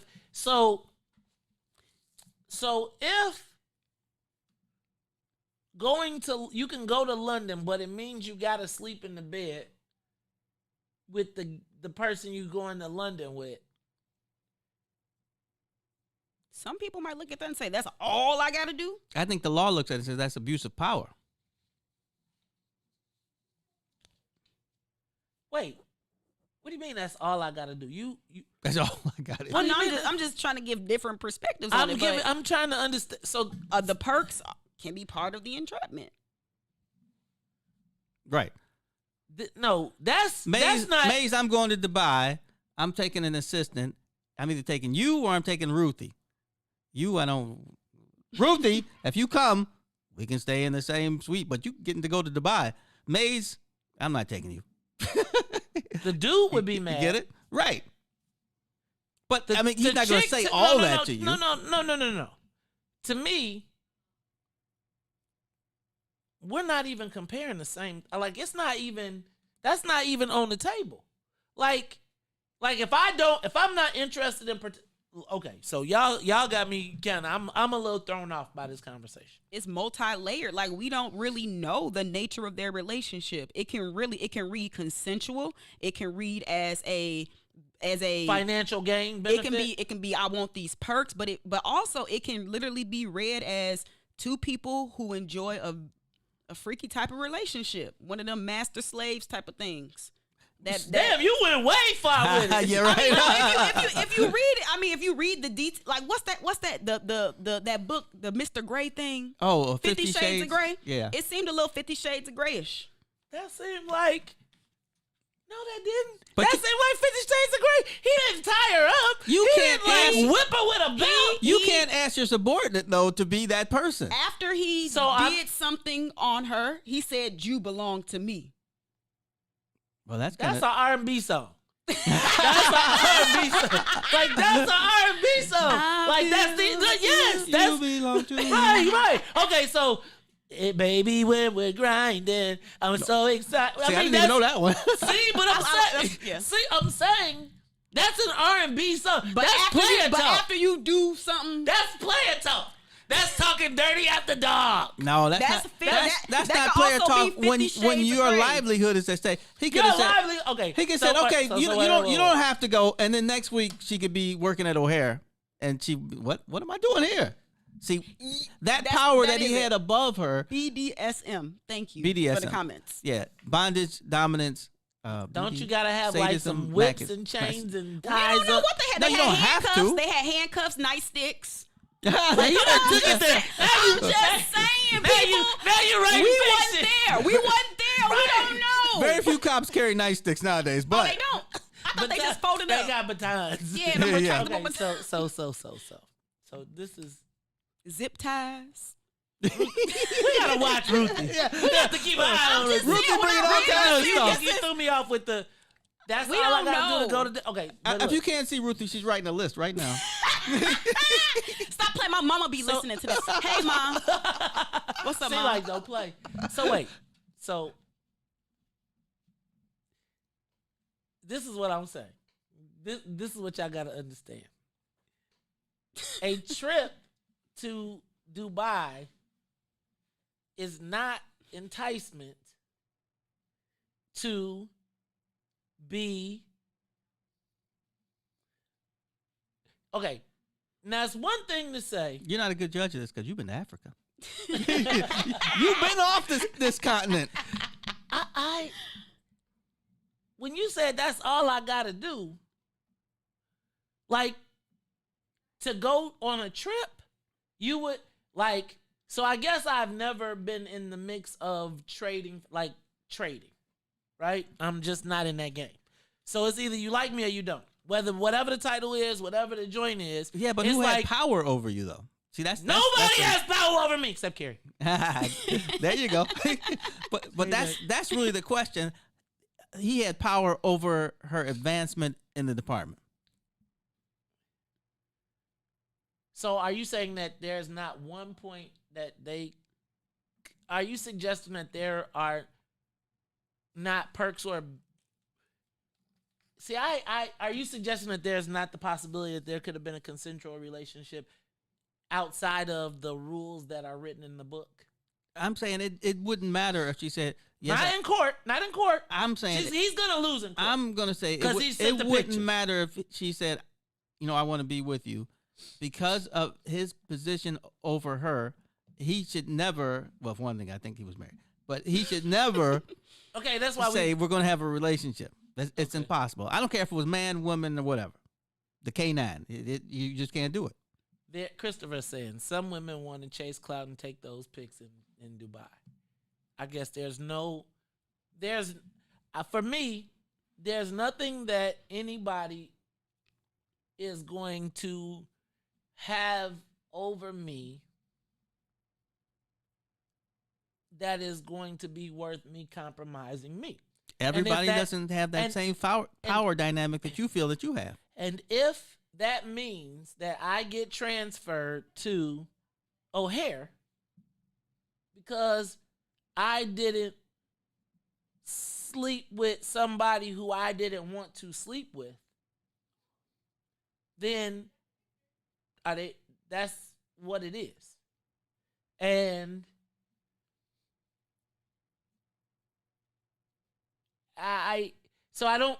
it's either I feel like either you're saying, well, she said he raped her. So I'm not in this point. I'm not in a position to make any judgment because I can't. I'm not even sure what the definition of that is for me to talk about it, and that's not my ballywick. Well, I'm just say this.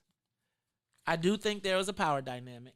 I do think that in the world and in the realm of the side chick pieces, there are also in the world people who leverage their ability or willingness and recognize that there may be a trade-off. Now, I'm going to I'm pretty sure somebody hit on me in my life, but I just ignored it. That wasn't. It was really just gas. Go to the live lines. Who we got on the calls? Let's go to Andre. Dre, you on the Maze Jackson Show. Good morning, Todd. Ruthie. Good morning. Morning. Good morning, Andre. Well, Doc, I'm going to say this because I've been knowing them since the 90s, both of them real close. Cynthia used to be a dancer with our group, the Slick Boys. She used to be one of our dancers and go around the country with us. I know her very, very well. I bumped into her Eddie a bunch of times. I knew it was going on for a long time. But, I heard Mike Brown say, he got a receipt, she was smiling at Goo. That was her character. She can be going through something, and she'll still be smiling and, acting like things is okay. As far as Eddie, and I'm being careful, what I say, Maze, because what I know and who I know. We can talk offline. I give you, some information that'll blow your mind. But the thing about it was, for her to throw the accusation of rape, that's deep. But I knew she was going to file a lawsuit because I know of her character. I knew she was going to file a lawsuit when it happened. So the thing about it is, and I'm not saying that, she was probably intimate with him because of her position and things like that. But as far as the rape, I don't probably agree with that, knowing both of their character, and knowing what I know. It's different from seeing on the outside, but, I knew this was going to happen, man. And it's not going to do anything but get worse and worse, bro. It is. I just think I want to say poor Eddie, but I'm scared to say it because it's just he's done. I mean, it's like they have just let's go to who's the last call? Johnny on the Mace Jackson show, and then we're gonna move on to Mayor Lightfoot rebranding. Let's go, Johnny. Oh my God. Hey, happy Friday, man. Happy Friday. Happy Friday. Hey, to cut to the chase, she has receipts, right? I mean, we need to not even pretend. I mean, when this hit yesterday, my first thought was like, I know Maze is going to be all over this because this is just like barbecue all night long. And we did a great batch of ribs, by the way. Anyway, I still ain't got my damn ribs. Came all up in here, didn't bring no damn ribs. Ruthie was 100% correct, and the first thing was like, they're going scorched earth because of the supervisory position. So if she has the receipt of Johnson's Johnson, it's over. Oh no! So now you're going to get into the realm of there's no win. But I mean the fundamentals. That's what you learn in music. Fundamentals, your chord tones. Do not do that. There's certain things you just do not do. There are right notes and wrong notes. He played all the wrong notes, and it's about to get ugly. You guys are sounding great, bro. Thank you, Johnny. Thanks, Johnny. So here's my deal. What's your deal? My deal is that power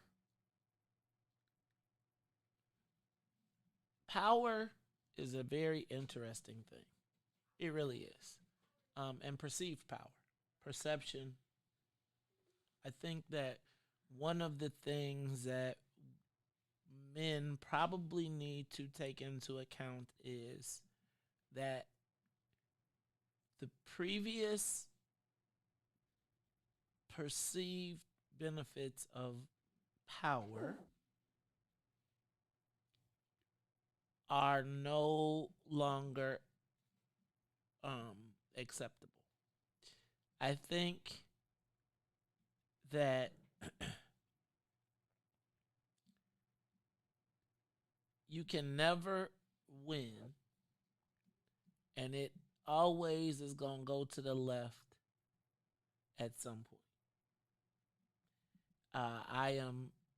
It is unfortunate to see Eddie Johnson, who I believe was one of the best chiefs we had as it relates to building rapport with the community in the face of everything that we had.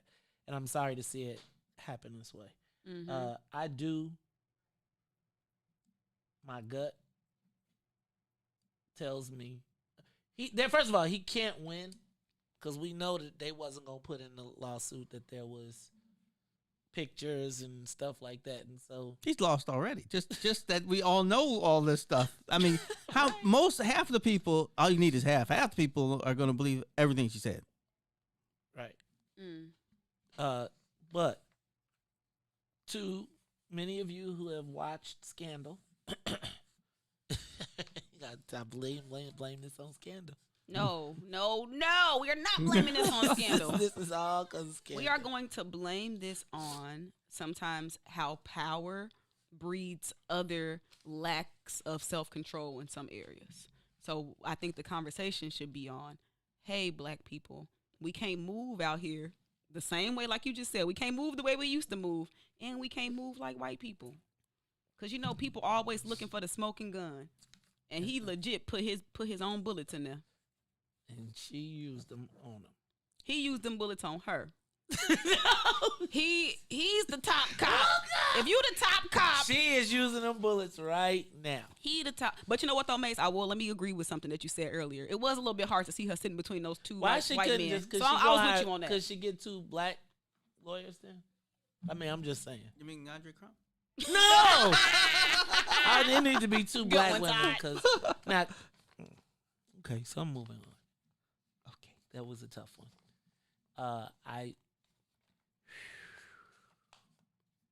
Lot in that one. I just feel like there's a lot there, but I'm gonna move on. Did you see Mayor Lightfoot wants to rebrand Chicago? Oh, the city's image. Well, and by default hers. Mm-hmm. She's hiring. His name is Michael Fashnat. And he was the person who worked with Rahm to build his image in Chicago. What's he do? Do you know? He is a ad agency. Oh. He worked at an ad agency. I want to say FCB, but I'm not exactly sure which one it is. But he's donated his services for $1 FBC is a big a agency. year. Foot somebody in Foot Cone. Cone and Belding, if it's FCB, but it may not be. So I don't want to put FCB up there. We can find that out. But she hires him to help. She's got an image. She's hired an image consultant for Chicago. But I really think it's disguised for an image consultant for herself. I can see that. Well, you know how that is. She is Chicago in a way. Really? Good Lord. So let me ask a question. How do we rebrand Chicago? And do we really want Chicago rebranded by an Ohioan? No, I'm just saying. Honestly. What? I don't know how long she's been here, but I'm going to guess she's been here longer than she was Long in enough Ohio. to get tickets with Jim Durkin and the Republicans. We need Chicago rebranded by a reformist. That's what we get. That's your girl.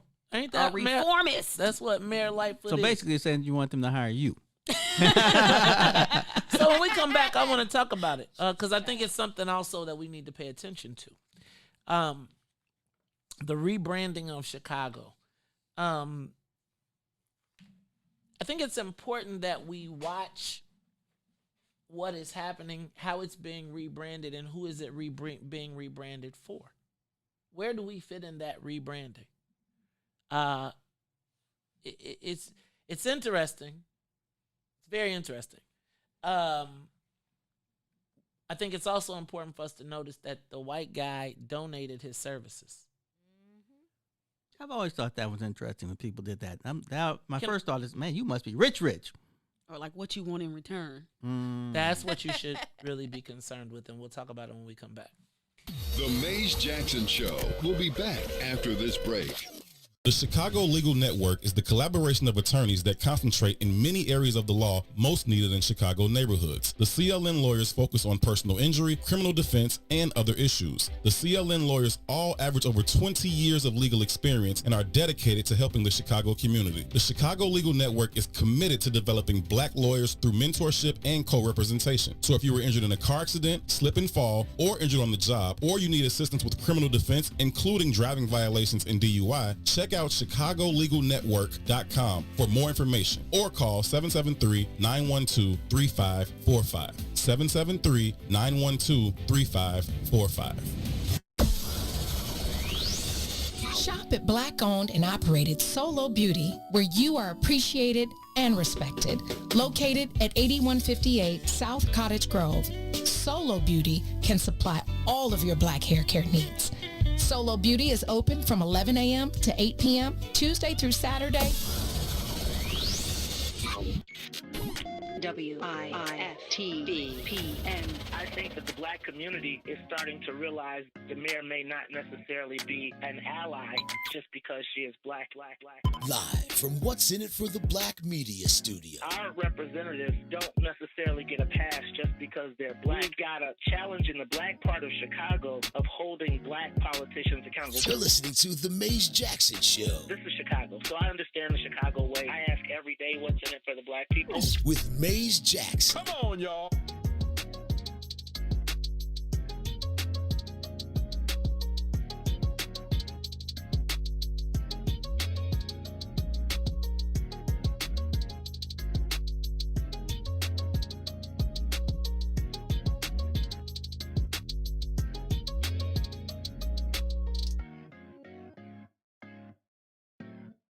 You are listening to the Maze Jackson Show. I'm your host, Maze Jackson. Got my co-host, Todd, Stroger, Ruthie Moore, and Sonia Escobar. Merritt Lightfoot wants to rebrand Chicago with her. They said her new chief marketing officer, Mike Fashnat, says we want to rebrand Chicago with her authenticity.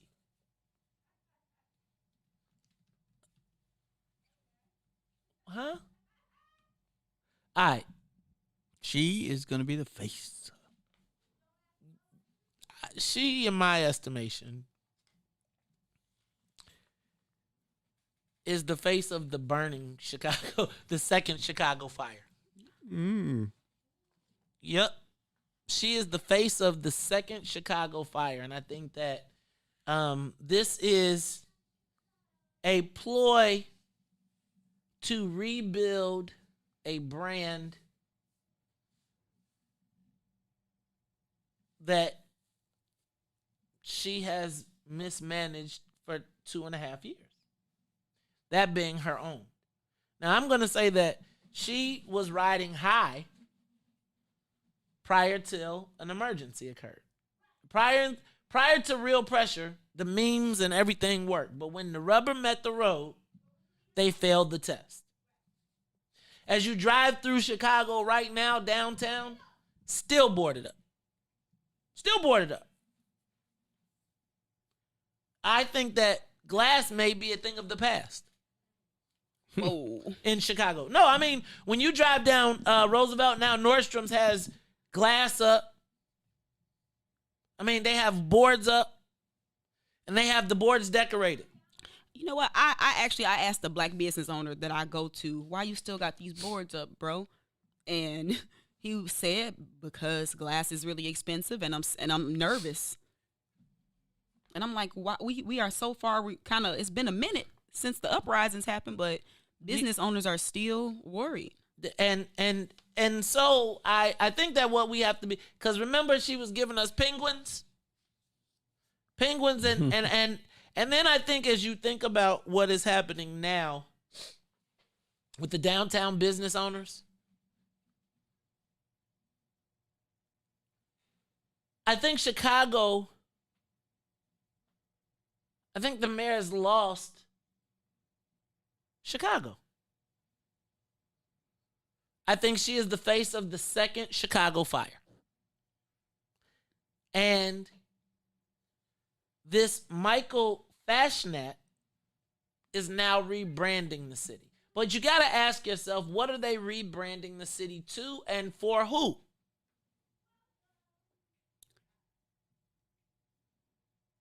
Ruthie?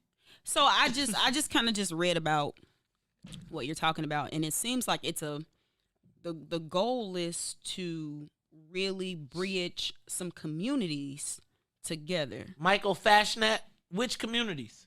So I'm looking at the agencies that have signed on to this whole, you dig?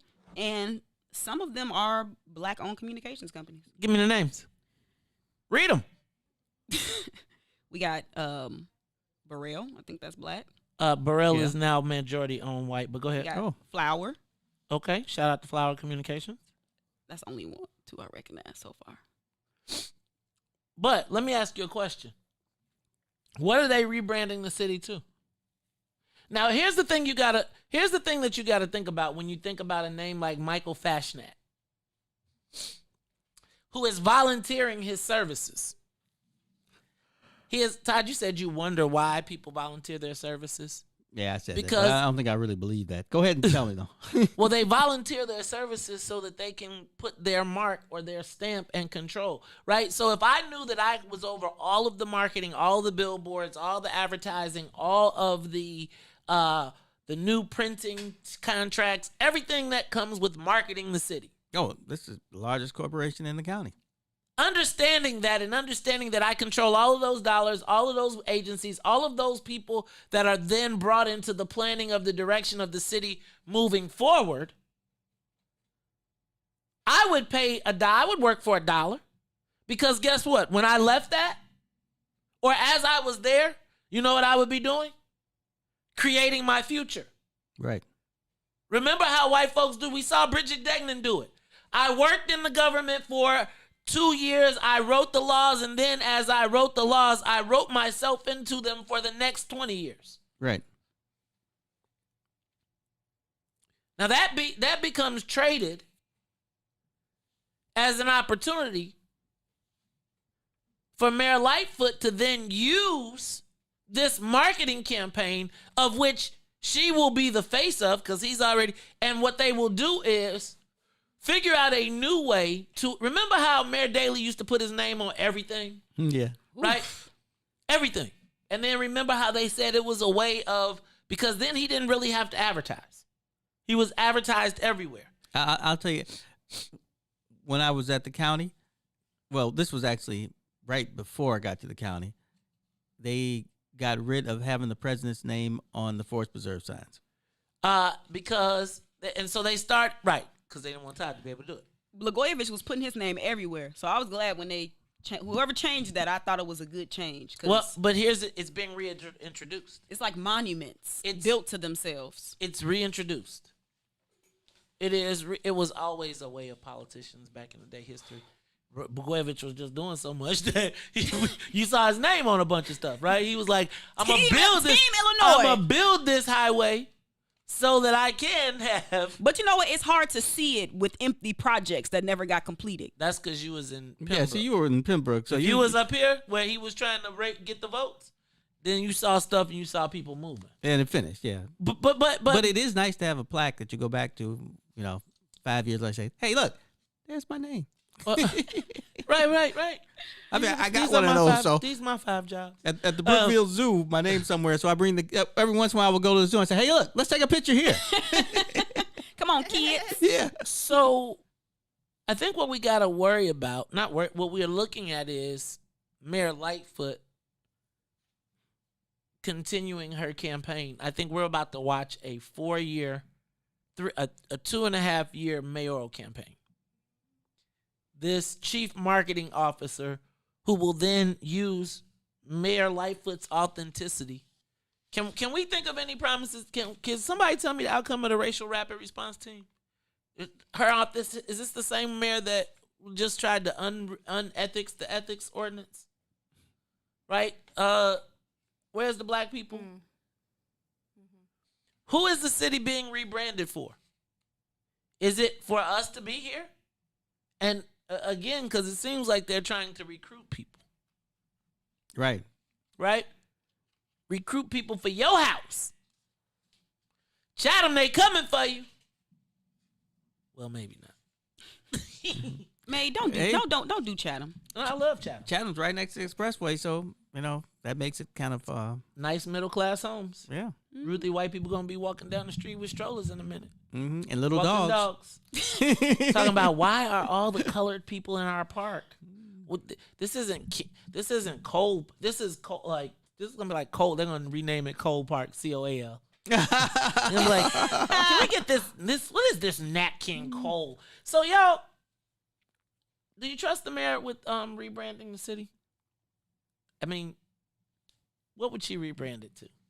That's good. I have a feeling that I'm not going to be happy, but I'm not sure why. Do you think it'll be flags? You think we'll have rainbow flags a lot? You think it'll be I think that it will be like I think we are open and happy for everybody. I think we're going to be the most openly gay city in the country. I think that's what they're going to try and rebrand it to. That's like what? Open, welcoming city. Like San Francisco. Right, the San Francisco of the Midwest. Where rent is where you can take a dump on the street. What? You ever seen them homeless people in? Yeah, I've seen those. It's really crazy. I mean, well, I think that.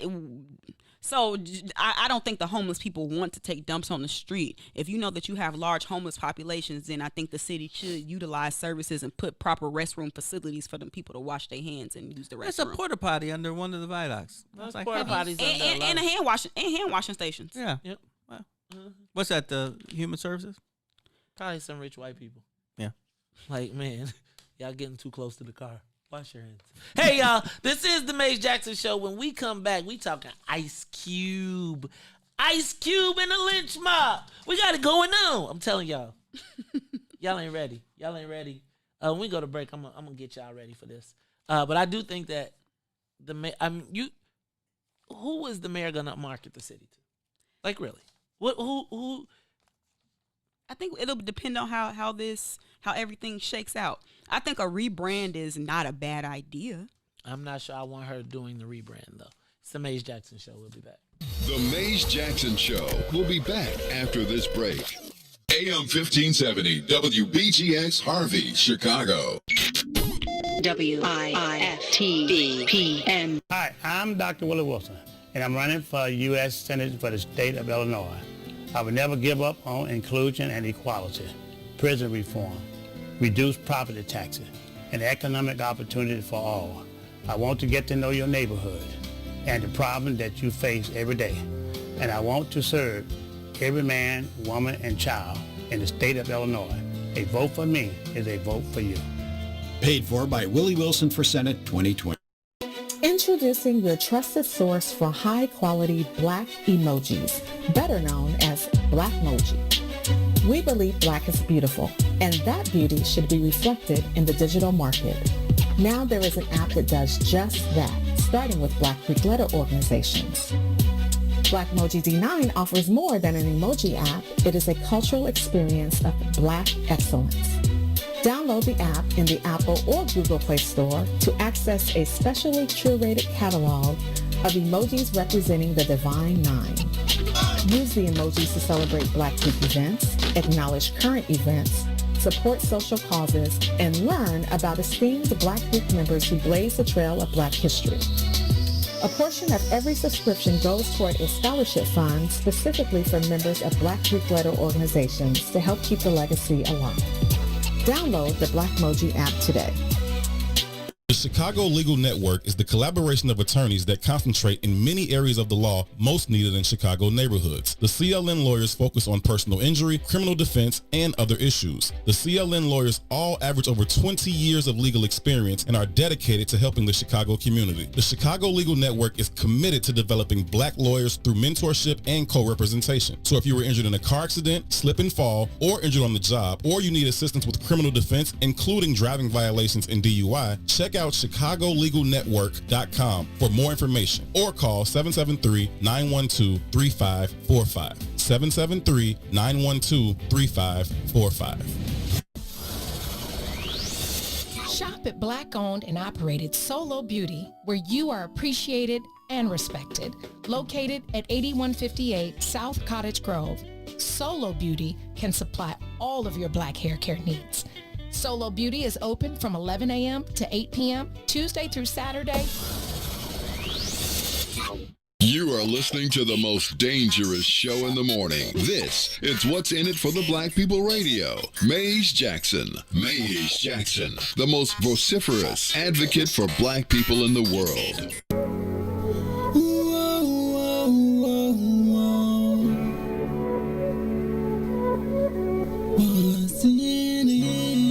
What's in it for the Black people? Cause economically we are not equal. Waking up to last, can't doze no more. I told y'all this, that dangerous show. Don't go to church if you ain't trying to help us. Don't even try to be around and can't protect us. We see the lies of the politicians. We need money, no symbolism. It's Maze and Sonia and Ruthie and Todd explaining how we all come from God, giving us tools to beat the odds. If we united, our movement gon' start. They ain't tryna help us, they ain't tryna do nothing. We gotta do something, we gotta stop running. It's time to confront the problem. Really, you expect your oppressor to solve us. What's in it for the Black people? All the lies we didn't heard before. Time to pay attention, you gotta do more than listen. Get some action with it on the count of three. Let's go. You are listening to the Maze Jackson Show. I'm your host, Maze Jackson. Got my co-host, Todd, Stroger, Ruthie Moore, and Sonia Escobar. Hey, y'all. How y'all turn on Black people so quick? Donald Trump is like Black kryptonite.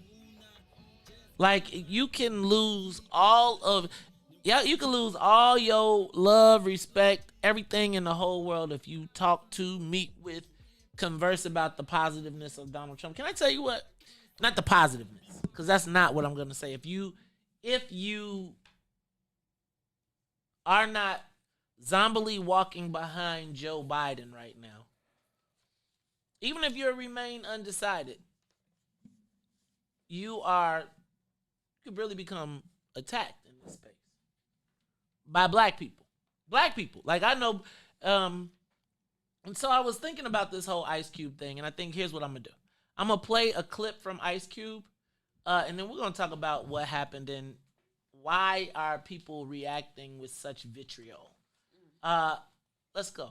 Well, I mean, I know people have their thoughts on I'm being used. I'm not being used because I walked in there, I had the meetings, and I spoke.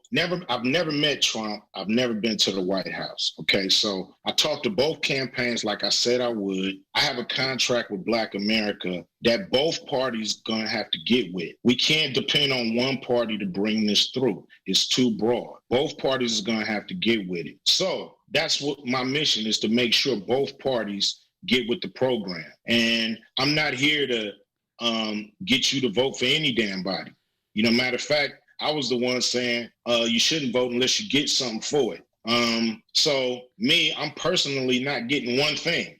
I'm trying to make sure that all these trillions of dollars that's being tossed around make it to the Black community, not to the minority community, not to the community of color, not to all these names that throw us in this big old pot, but actually in Black entrepreneurs' hands, into Black people's hands to create these jobs, because Black is going to hire Black. So this is what I'm trying to do. And I'm willing to work with anybody that has a remote chance to make that happen. And my thing is, everybody's mad at me, but nobody is asking the Biden campaign, why y'all didn't come up with $600 billion, man? What y'all doing? Where's that $700 billion? We have to expect results.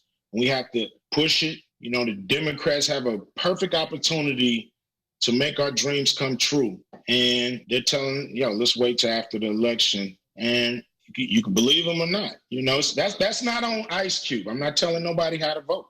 You can believe them or not. Ice Cube. First of all, let me start by saying that Ice Cube has a bit of celebrity, which gives him some attention. But I also believe that Ice Cube is articulating something that is circulating in the Black community right now, which is, what is the value of our vote? It is a relevant and a valid question. What I find so disheartening in this debate is Black people's reaction to even questioning. We got up to 3 weeks still to vote. And up in the 3-week window, the concept that we are even questioning the fact that we would throw one of our own brothers overboard for asking about you and what you gonna get before you vote is baffling to me. I think that Ice Cube's first of all, I do not think that he is the political spokesman, but what he is doing is exposing the fact that the Democratic Party has left a gate wide open and refused to close it. The concept that we would throw a Black man under the bus, he didn't tell you to vote for Trump. He didn't even meet with Trump. Now, let me also be clear. I do think that the Trump campaign works to exploit any opportunity possible. And I believe that they are giving the Democrats are giving them a hole to exploit. The challenge I have right now is that Black people think that Black people are stupid. Do you understand that black people who are asking questions right now, 3 weeks before the election, are talking to the same people that tell you to shut up and dribble. They would be the same people saying, oh, no, shut up and dribble. The challenge here now is, what have the Democrats done that would even make, if Donald Trump is able to move the needle in the black community, whose fault is that? Like, really, whose fault is that? Is it really some dude on the radio? Is it really Ice Cube has changed the world and now their followers are jumping off of the ledge and now they're going to create an avalanche of stupidity in the black community? See, I think it's some arrogance on behalf of some of us who think that we are so smart that we are stupid. Can I tell you, I believe black people are some of the smartest voters ever. Really. I think they know what they're getting and what they ain't getting, which is why they show up and they don't show up. Mm-hmm. I think they knew what was at stake, which is why they turned out for Barack Obama. I think that they knew what Hillary Clinton did or did not do, and Hillary Clinton paid a price. I look at Chicago right now and I see long lines of voting in the black neighborhoods where people are waiting 4 and 5 hours. If this was another city or another state, we would be calling that voter suppression.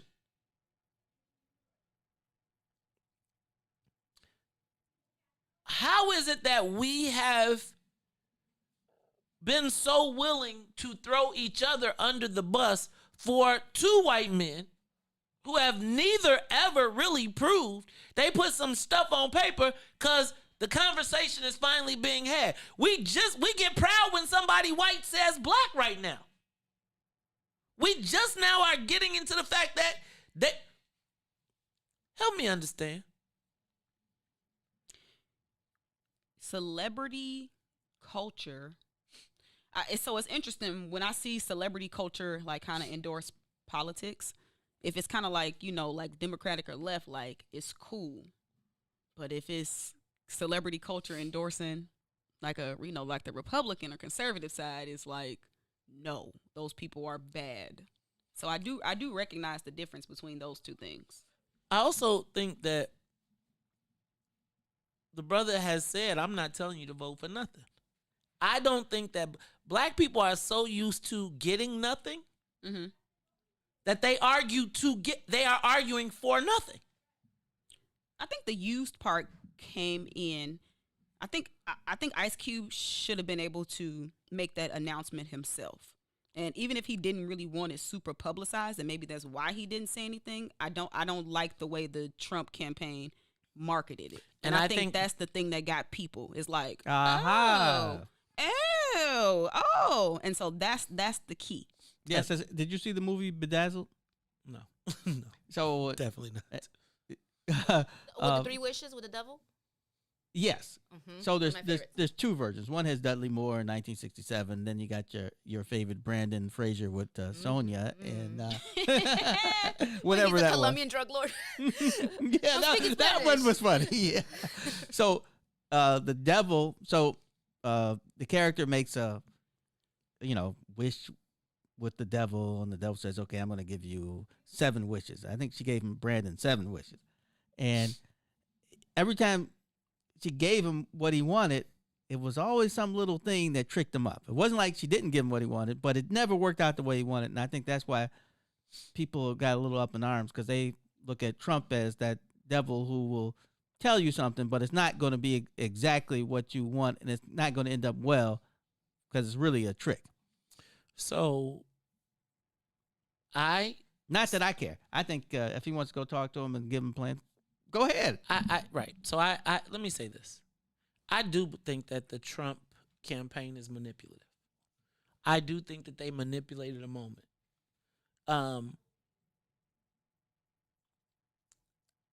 It is my hope that we are smart enough to know our people so that we are not manipulated by tweets and Twitters and things like that. It would be my thought that Ice Cube walked in as a upright black man that we've known as an upright black man, right? That has positively contributed to our community. And negatively.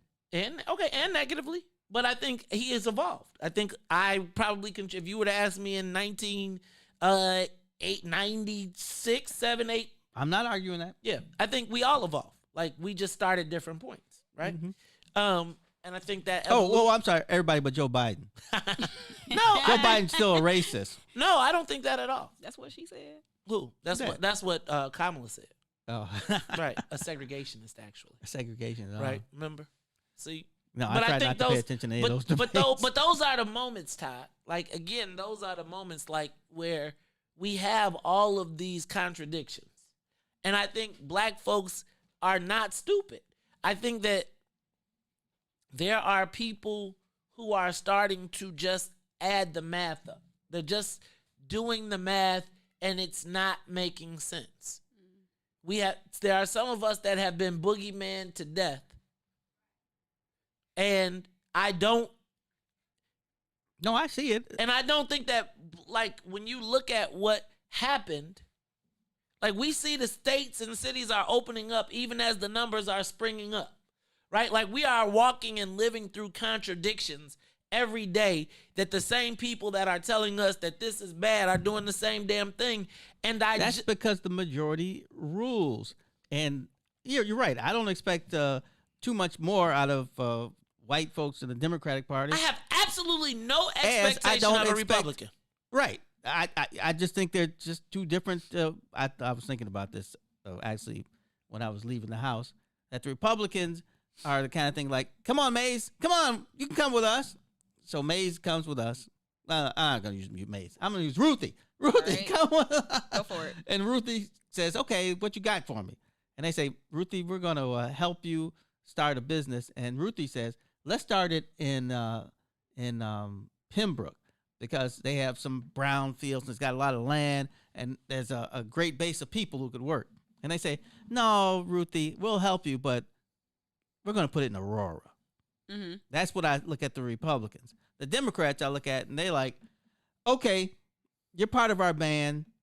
And Ruthie says, I play the glockenspiel and I think I could be the drum major. And they say, well, Ruthie, the glockenspiel isn't that popular. We got a saxophone that we think is going to be it. So you can be in the band, but you can't be the drum major. No, they say you can be in the band, but you got to carry the instruments, because you are never going to. In the band means you get to play at the same level, and you might not be the drum major, but at least you in the same category with the dang on scrub. Democrats, you get a chance to be something, but they don't want you to be the top. They want you to be, but they don't want you to talk. Let's go to the live lines. Let's start with Temple. Temple, you on the Maze Jackson Show. Temple?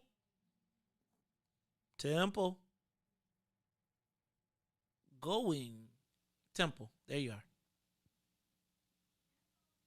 Temple? Church? Temple's mad because you took my analogy. Tabernacle? Tabernacle? Okay, we'll come back. Let's go to Israel. We know, hold on. Jake always be on. Let's go to T. T, you on the Maze Jackson Show. T? Hey, what's going on, Maze and Todd and Ruth? Hey. Good morning. What up? Sonia, too. Go ahead. Good morning. I just found you all a couple of weeks ago. I'm glad you all made a transition. I'm glad you found me. Wherever. Okay, one thing is 2 points here, Maze, with the Ice Cube story. When you go back to Ice Cube was the only NWA who was smart enough to see the contract dispute between Jerry Heller and that the rest of them weren't going to get paid. So you got to trust the man's business acumen as an entertainer. And then again,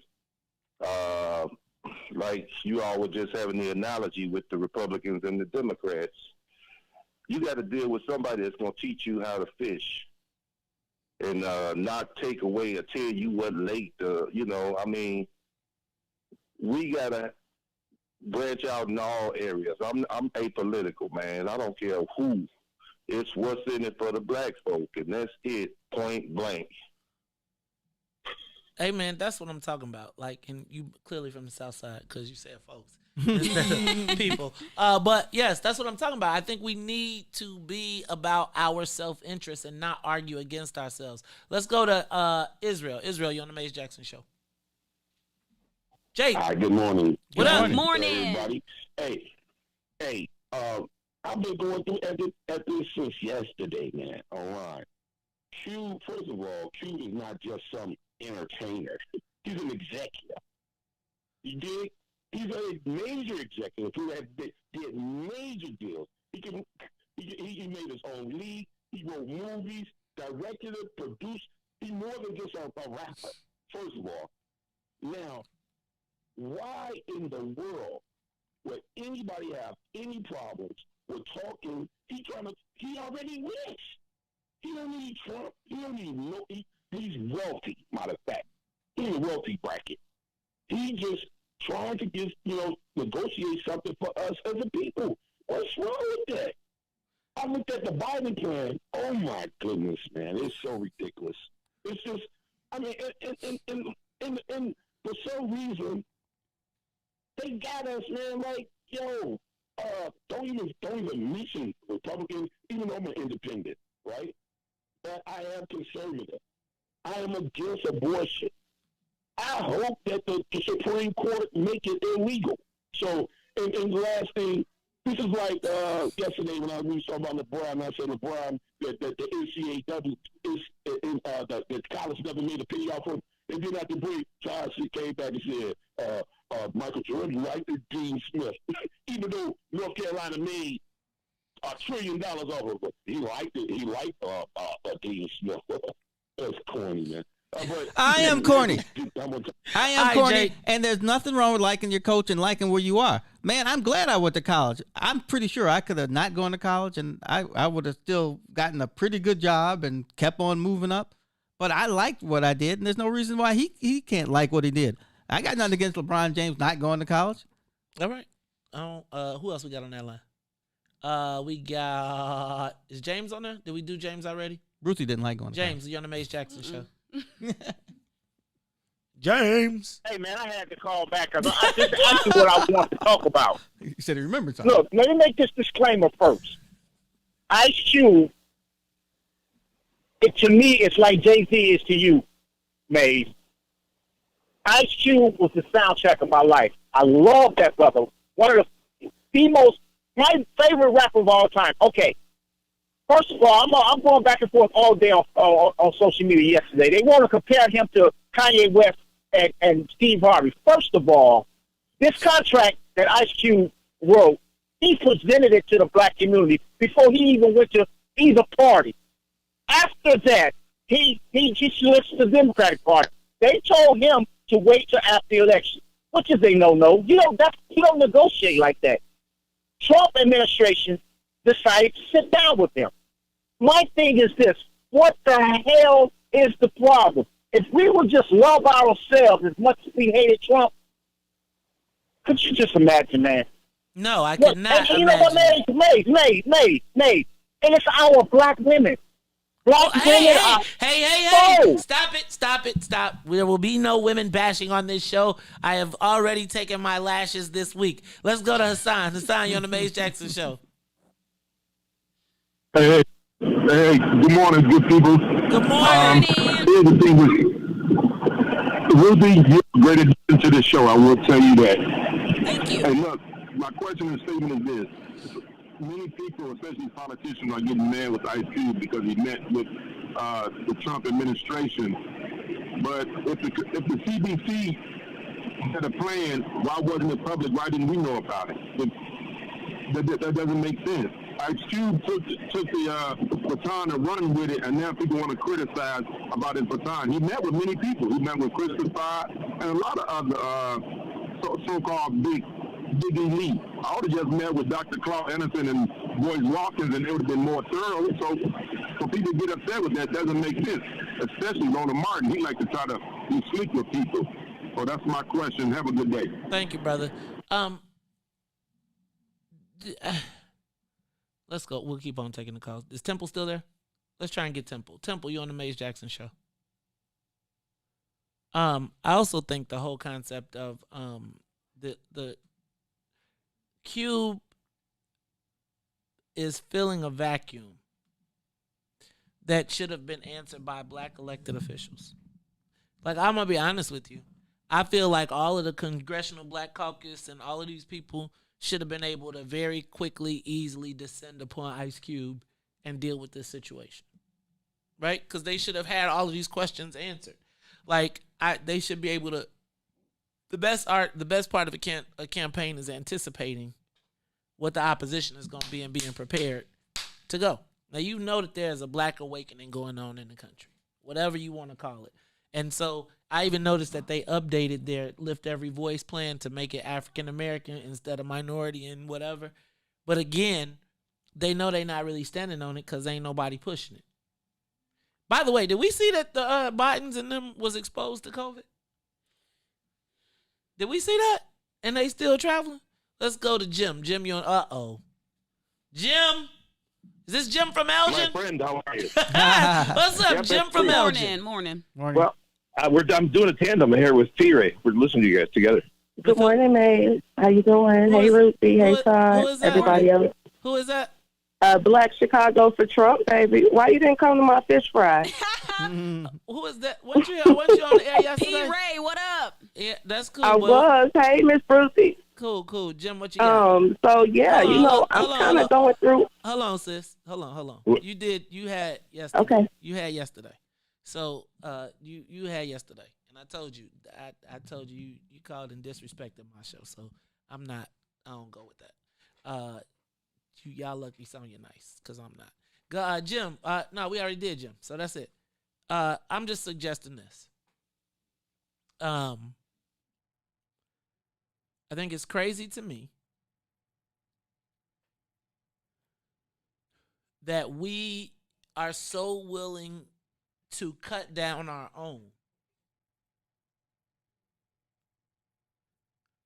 without regard. It's just crazy to me that there's even any anger at Ice Cube. Like, he didn't say, black people, let's all go vote for Trump. He didn't even. They took a plan that was written and was smart enough to plagiarize it. Now, in my estimation, and I just want to say this one more time to all of the people that are listening, because I get a lot of commentators a lot of people who come on my page and they comment, and they like, how dare you put this, or how dare you ask these questions, or why is he doing this, or he's so divisive, or I'm going to say it one more time. They are not going to answer your question without a demand. And I just also want for all of the smart-ass operatives who be cracking and laughing and talking smack on the page or trying to share, I'll be checking you, right? But again, if there's no opposition, you don't eat, fool. There's nobody. If everybody black is just saying, yes, we're going, you see you ain't getting no money as a Democratic operative right now. You're getting peanuts. And quite frankly, a lot of you all make your money off of the opposition. Right now. If there's no Ice Cube, there's no Democratic activity. Can I ask a question? How many black people right now are working on any campaign right now? Like working, getting paid. Anybody? What campaigns you seen? Seen any campaigns? Got a campaign poster? You got a piece of mail from the Democratic Party? They're going to have your ass marching like the lemmings right into the spot. Punch the buttons. We ain't got to invest in the black vote.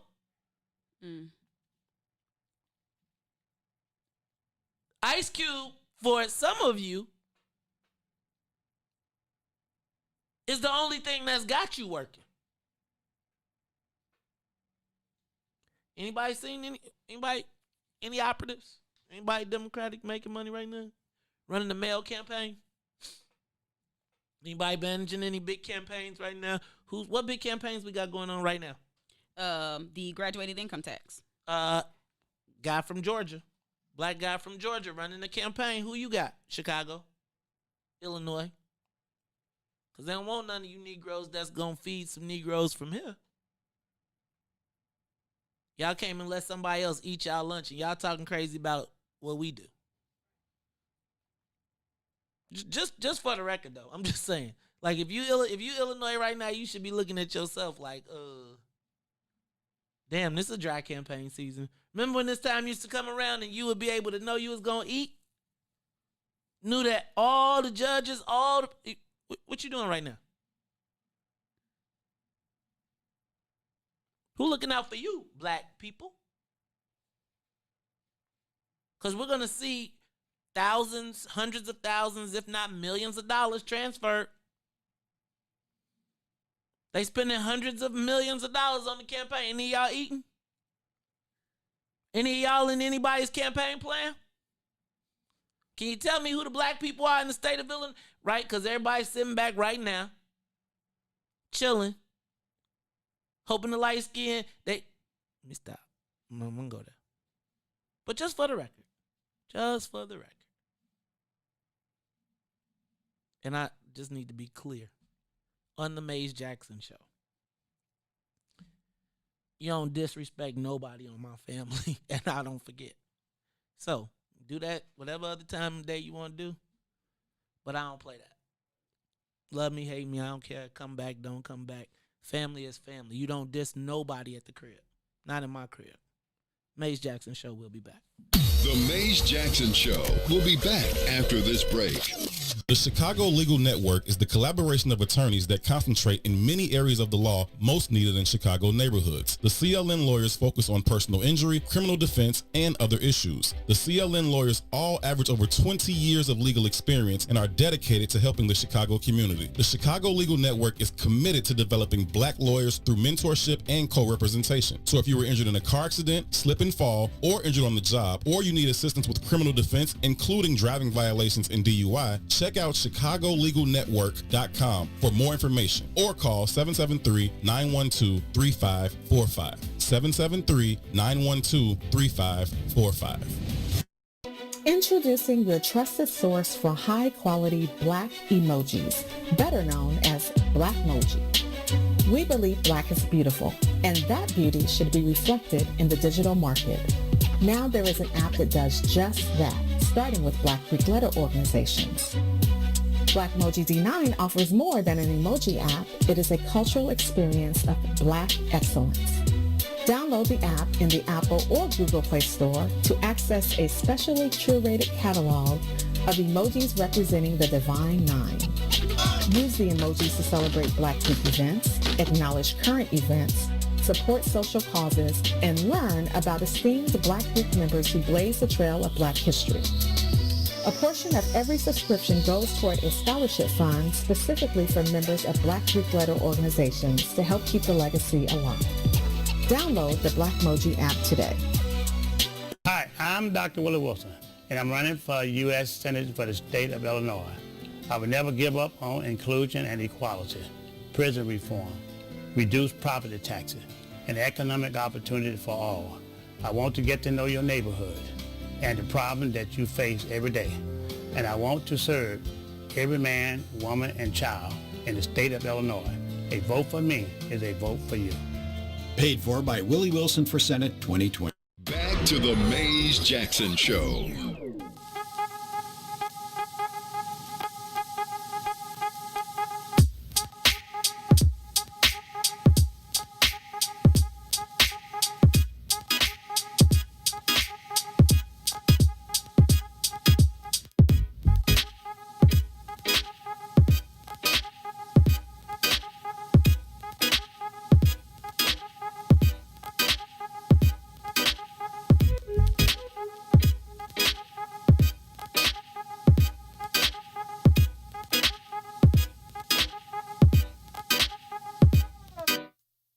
It's the Maze Jackson Show.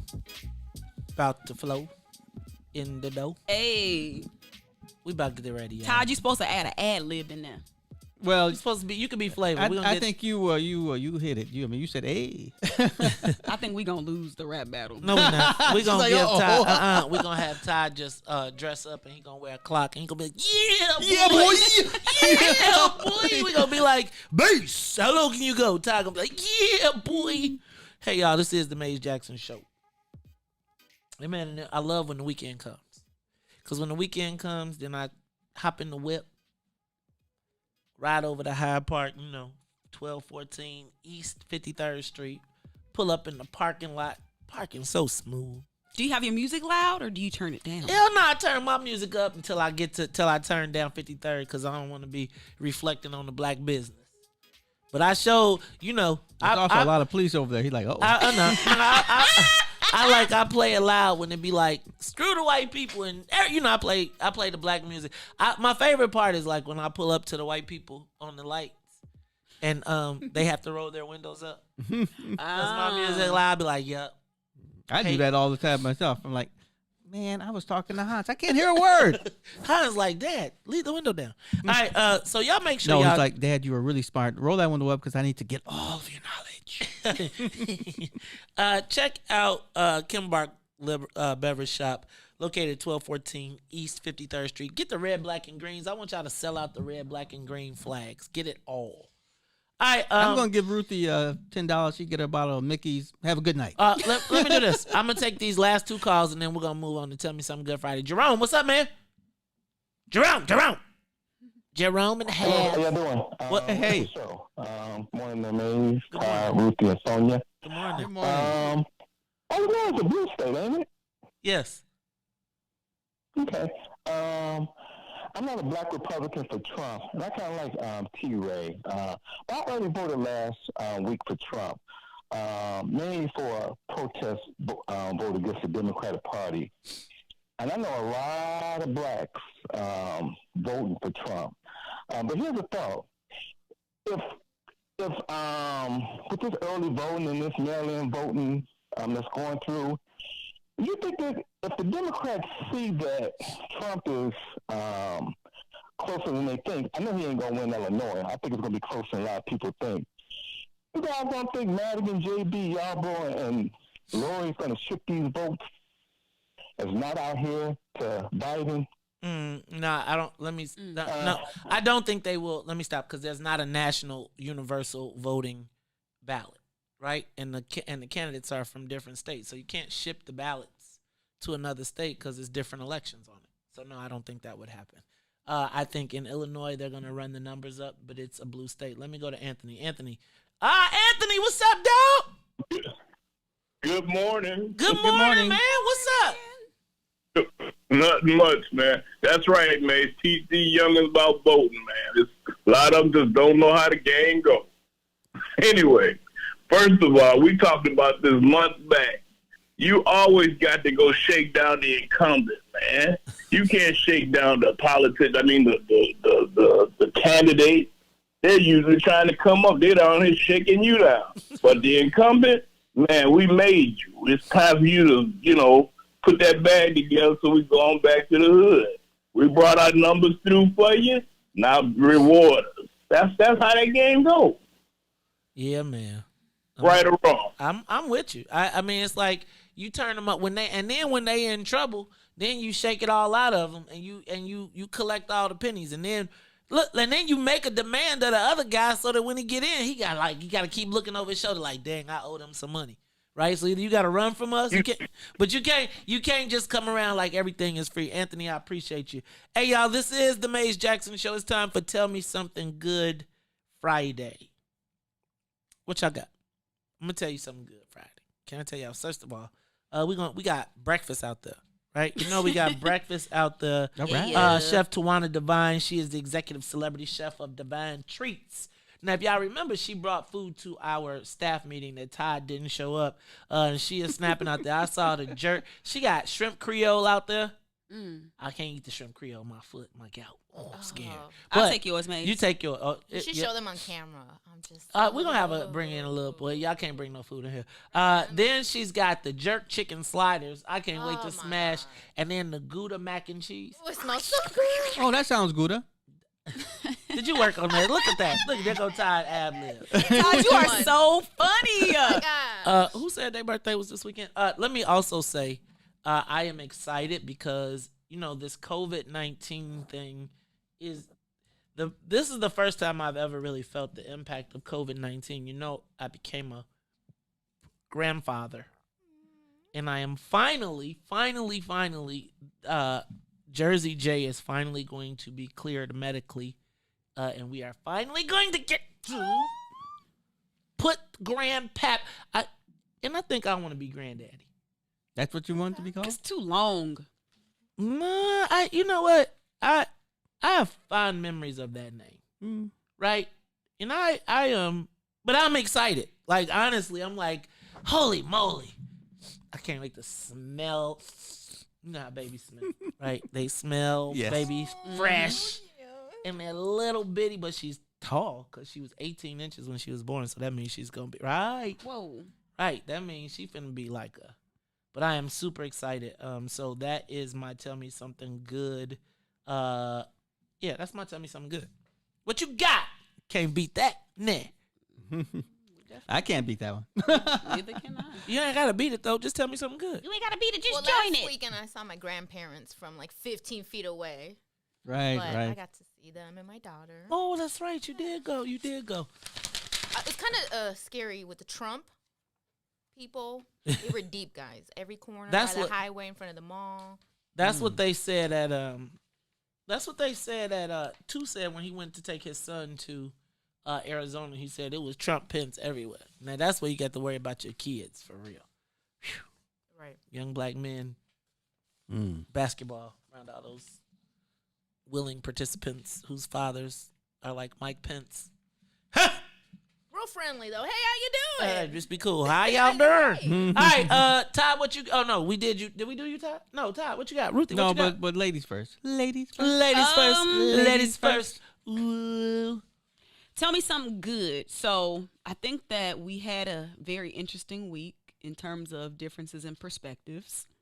And so, after we talk through some of our perspectives, I always go back and reflect. Mm-hmm. And what I've determined and decided is really the solution is really unity. And I felt really good about coming to that conclusion because sometimes I feel like I be spinning my wheels having these intellectual conversations with no solutions and no resolves. And so I think if we put the focus on unity, we can at least start there, or at least talk about why we ain't unified. So I think that's I feel like we making progress toward the overall liberation of our people. Well, I think that there has to be thought. And if we don't talk about things, then we don't mull them over. That's why I don't like this whole anti-intellectualism, what I feel like is going on. And that's not anti-intellectualism, but I think of the debate team. And I always think of the debate team and they pick you something out of the hat and you'd have to argue for or against it. Right? You didn't get to pick. It was your skill as a negotiator or as a convincer and persuader. And I feel like now it is, can I curse you out the best instead of sometimes I am contrarian because I like debate. I like to have conversations. I like to stretch my mental knowledge, awareness, perception, things of how I saw something this way and didn't realize that it was this.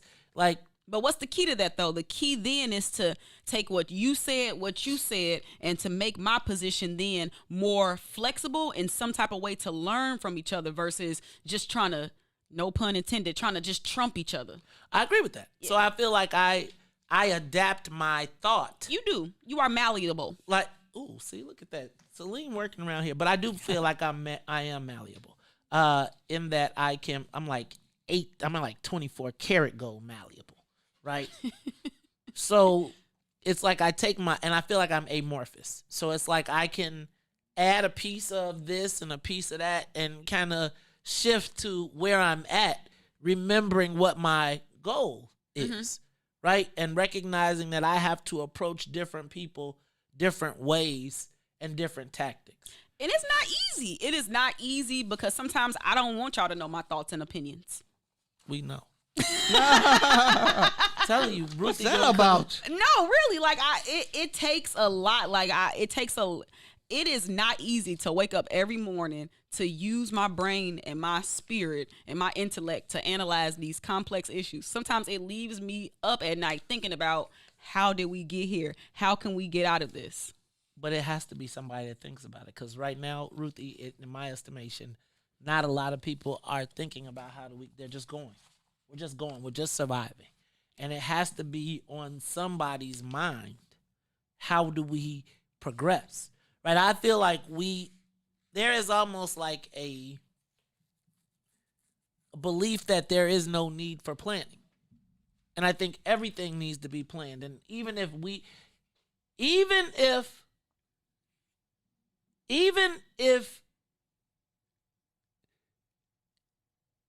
like there is no Supreme Council, but I do feel like there's got to be people that are thinking about Chicago and what's going to happen to black people in Chicago. Right? There has to be black people that's like, look, y'all, the bigger picture is what's happening. These people are moving towards us, against us, for us. They're about to rebrand Chicago. Who are the people saying, Black Chicago, where do we fit in the rebrand? And I'm not tripping on Flowers Communication, but I don't know if they got to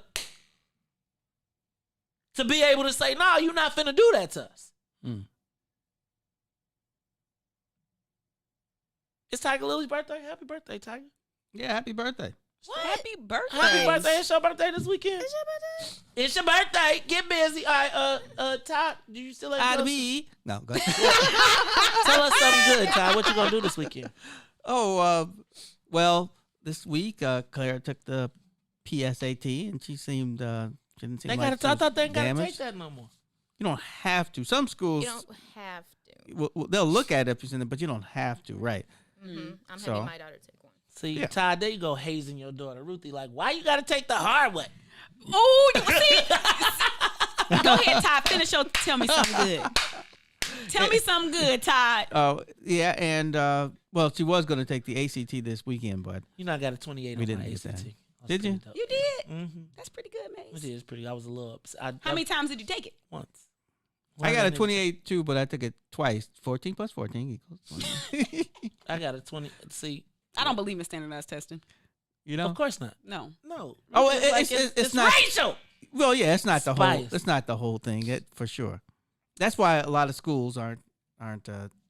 Well, they may accept the test, but that's not what they say is the top thing for admittance now. So okay. So check this out. I want to do something else that we have not done. And I want to encourage you all, if you all are interested in donating, you can donate directly to Wiftaba Media, right? So check this out. I'm gonna break it out. So if you are a Zelle person, it's admin@wiftabamedia.com, WIIFTBPmedia.com. If you are Cash App, it is $WIIFTBP Media. We have been receiving donations. Also want to encourage you all to send stars. We've been getting some stars. Shout out to Sandra Tedford and Angela Williams, both who sent us $25 to the Wiftaba Media account. Y'all know people been sending us stars. We've raised over 1 million stars over in the network over the last 2 months. Now, stars equal 70 cents, 70% of 1 penny, each star. So, like, every time I think of it, if you round up, if you think every time you send us a star, it's like sending a penny, right? So let me just say, we've raised a tremendous amount of pennies. We've raised over 1 million pennies. If we could turn that into dollars, look, we've raised 1,078,099 pennies, stars. Okay? That's been in about 2 months. Now, 3 months, excuse me. Let me tell you who the top star senders were in this week. Shout out to Davy Crockett, J.R. Jordan, Angelique Ball, Brother Patah, Shanita Nolan, Kenneth Steele, Chantel Sheard Little, Cassandra Taylor, John Cooper, Luanda Johnson, T. Renee, Gardis Watts, Naima Abdullah, Gullery, Shelly McIntosh, Frederica Sims, Adrian Anderson, Tiger Lily, Wilbur Millhouse. Wilbur, Man, you ain't sent that to us. You know you sent that to Dawn, Book of Dawn. Shout out to Nidra Williams and Solo Beauty Supply, Coach B. Thomas, Nyla Lore, Greg. Look, I need to take off my glasses so I can see this. Okay. I don't know if I need to get my bifocals. I'm scared to wear bifocals. Shout out to Timothy, DJ. What is it, DJ?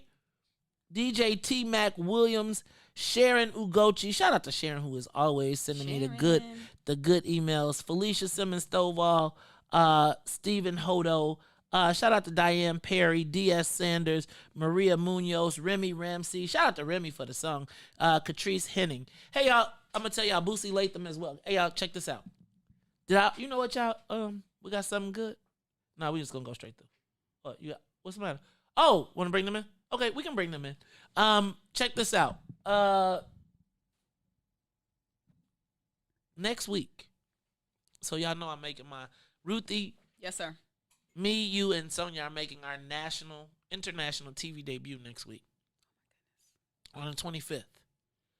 You, me, Ruthie will be featured in the creation of What's in It for the Black People media on City So Real. Now, if you remember, I went to Sundance Film Festival. Mm-hmm. When I went to the Sundance Film Festival, bring a chair with you. Give me a chair. When I went to Sundance Film Festival, it was because I was part of a documentary that documented the mayor's race. Right. And then they did a 4-hour series, which was the highest documented. Let's put it right here. The highest documented, highest rated documentary to come out of Sundance this year. Then we hit COVID-19, so I was like, "Dag, everything didn't happen." You can come on this way because you'll use my mic. The 25th. So today at 2:00, I'm going to be taping a national recording that will be part of this, and then So it started with the mayor's race, and then it went from the mayor's race to actually a follow-up a year later after the riots occurred. I'll be hanging. One of these hanging. City So Real. City. Here it is, Sonia. Take this top. Come on, man. What do you want? Take it around. City So Real. So I want to encourage you all. Come on. I'm going to hit Sonya with that here. Take it back. City So Real will be debuting next week, October 25th. I want to get you all to tune in. Ruthie, boy, good thing. What I say in there? Actually, give me the heads you up. got when you got some time, I'll let you see it before it comes. I got the. I think I need to prepare myself. You do need to prepare yourself. So we got seven. Actually, shout out to Tennille. She's in it. Ruthie's in it. What's so funny though is we're gonna see it from the perspective of when we first started. So it's almost like we forget all of the stuff that we've got going on, right? Like it don't look like this. Sonia was on crates. We were sitting at the table. You got the flag in the background, and we trying to run around and get everything done. They actually got me going to sign the check to drop off the money to pay so we could get it. They documented careful my cords. Don't unplug it. Don't unplug it. Just let it be. All right. So y'all check out City So Real. Now, real quick before I get out of here, I want to welcome. You know, we got food today. Food. We got food. Yum. Food, and I can't wait to go eat. But we have in the building with us Chef Tawana Devine. She's the executive celebrity chef for Devine Treats. How you doing today? I'm doing well. How are you guys? All right, well, good. So now talk to me. You brought us breakfast. Well, first of all, tell me about Chef Devine Treats and how do you become a celebrity chef? Who's the celebrities you cooking for besides us? I am the celebrity, first of all. Okay. All right, I heard that. No, I retain myself as a celebrity chef because of how I move. Okay. I do all white parties every year. Okay. Before COVID. White people or white yacht parties. Okay. White I was about to say it was a racial party. We wasn't invited. What you talking about? Every Father's Day I would do annually. Then I would do rooftop parties, and I travel a lot. I cook all over. Okay. So I always film myself blogging. So in that sense of celebrity, besides actually cooking for celebrities. Okay. Like, so now what's your specialty? The shrimp and grits, Cajun. Oh, come over here. You ain't even on the camera. Come scoot over. All right, come scoot over just a little bit more. Come inside that line. All right, there you go. You can see yourself. Come on over a little bit more. All right. Okay. There you go. All right. Now, what you got out there cooking for us, Nate? You got to focus on our interview, not that camera right there. Gotcha. All right. What food you got? What you cook out there today? I have curry, shrimp, and grits. Now, what's curry, shrimp, and grits? What is curry? Because I always think of curry like, is that Kamala's favorite dish? It's what I call curry is a away. mixture of turmeric and curcumin and garlic. Oh, I might have to eat that. That turmeric is good for my gout. Absolutely. All right, now talk to me about what else you got out there. I have my famous jerk chicken sliders. Ooh, I can't wait to get that. Yes, and I have Gouda mac and cheese. Now, you make Gouda mac and cheese. Now, talk to me about Gouda mac and cheese. Is that like Patty's? But I don't know anything about diss to Patty at all. But I don't know anything about her mac and cheese. So what's the secret?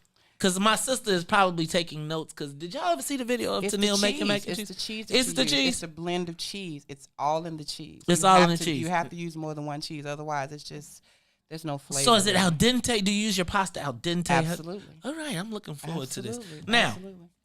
tell people how if they want to hire you, if they want to get you involved. Because straight up, you have done. This is the second time. Shout out to Lisa E too for the plug. But this is the second time you've catered for us. Tell me what motivated you to become a celebrity chef.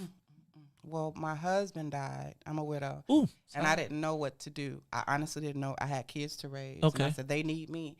And what I could do is cook. And I'm like, how can I use this to give back? And it was just a form of love.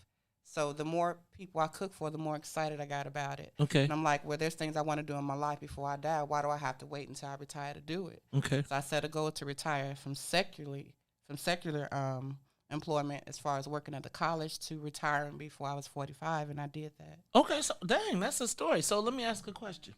How do you become an executive chef now? Did you go to cooking school, or did you learn from mom and them? I learned from my grandmother had a restaurant. Okay, what was the restaurant? Do we was know? It was a hot dog stand Okay. on 69th and Walcott. All right. And then she had a restaurant right next to that. So she had a restaurant, but she still fed the neighborhood. And this is just something she did years and years on. And I was always her sous chef, always cutting vegetables, always just in the kitchen under her. So you saw something that you love. Yes. And so now how do people find you if they are interested? Because I'm about to go smash as soon as we get this I have a website, Devine Treats. There's 2 E's and 1 Z. Okay. I can Spell it out for them. DEVINETREATZ.com. Devine Treats, 2 E's, 1 Z, or 708-495-8867.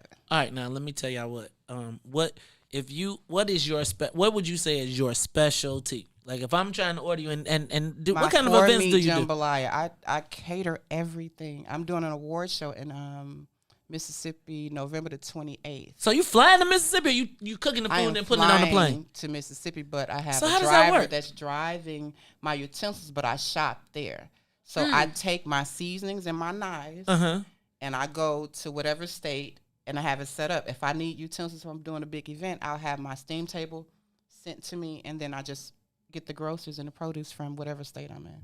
And then what do you rent out a kitchen? Absolutely. You know what, man? Come that's on what I'm now. talking about. That's what I'm talking about. All right, see how y'all do. I'm gonna tell y'all, Devine Treats. And then let me tell you, the last time didn't I have a dessert? A butter cookie. Them butter cookies. Yeah, did you bring some butter cookies? Them lunchroom butter All cookies. right, she got the lunchroom butter cookies. All right, y'all, we finna smash. I'm gonna tell y'all what.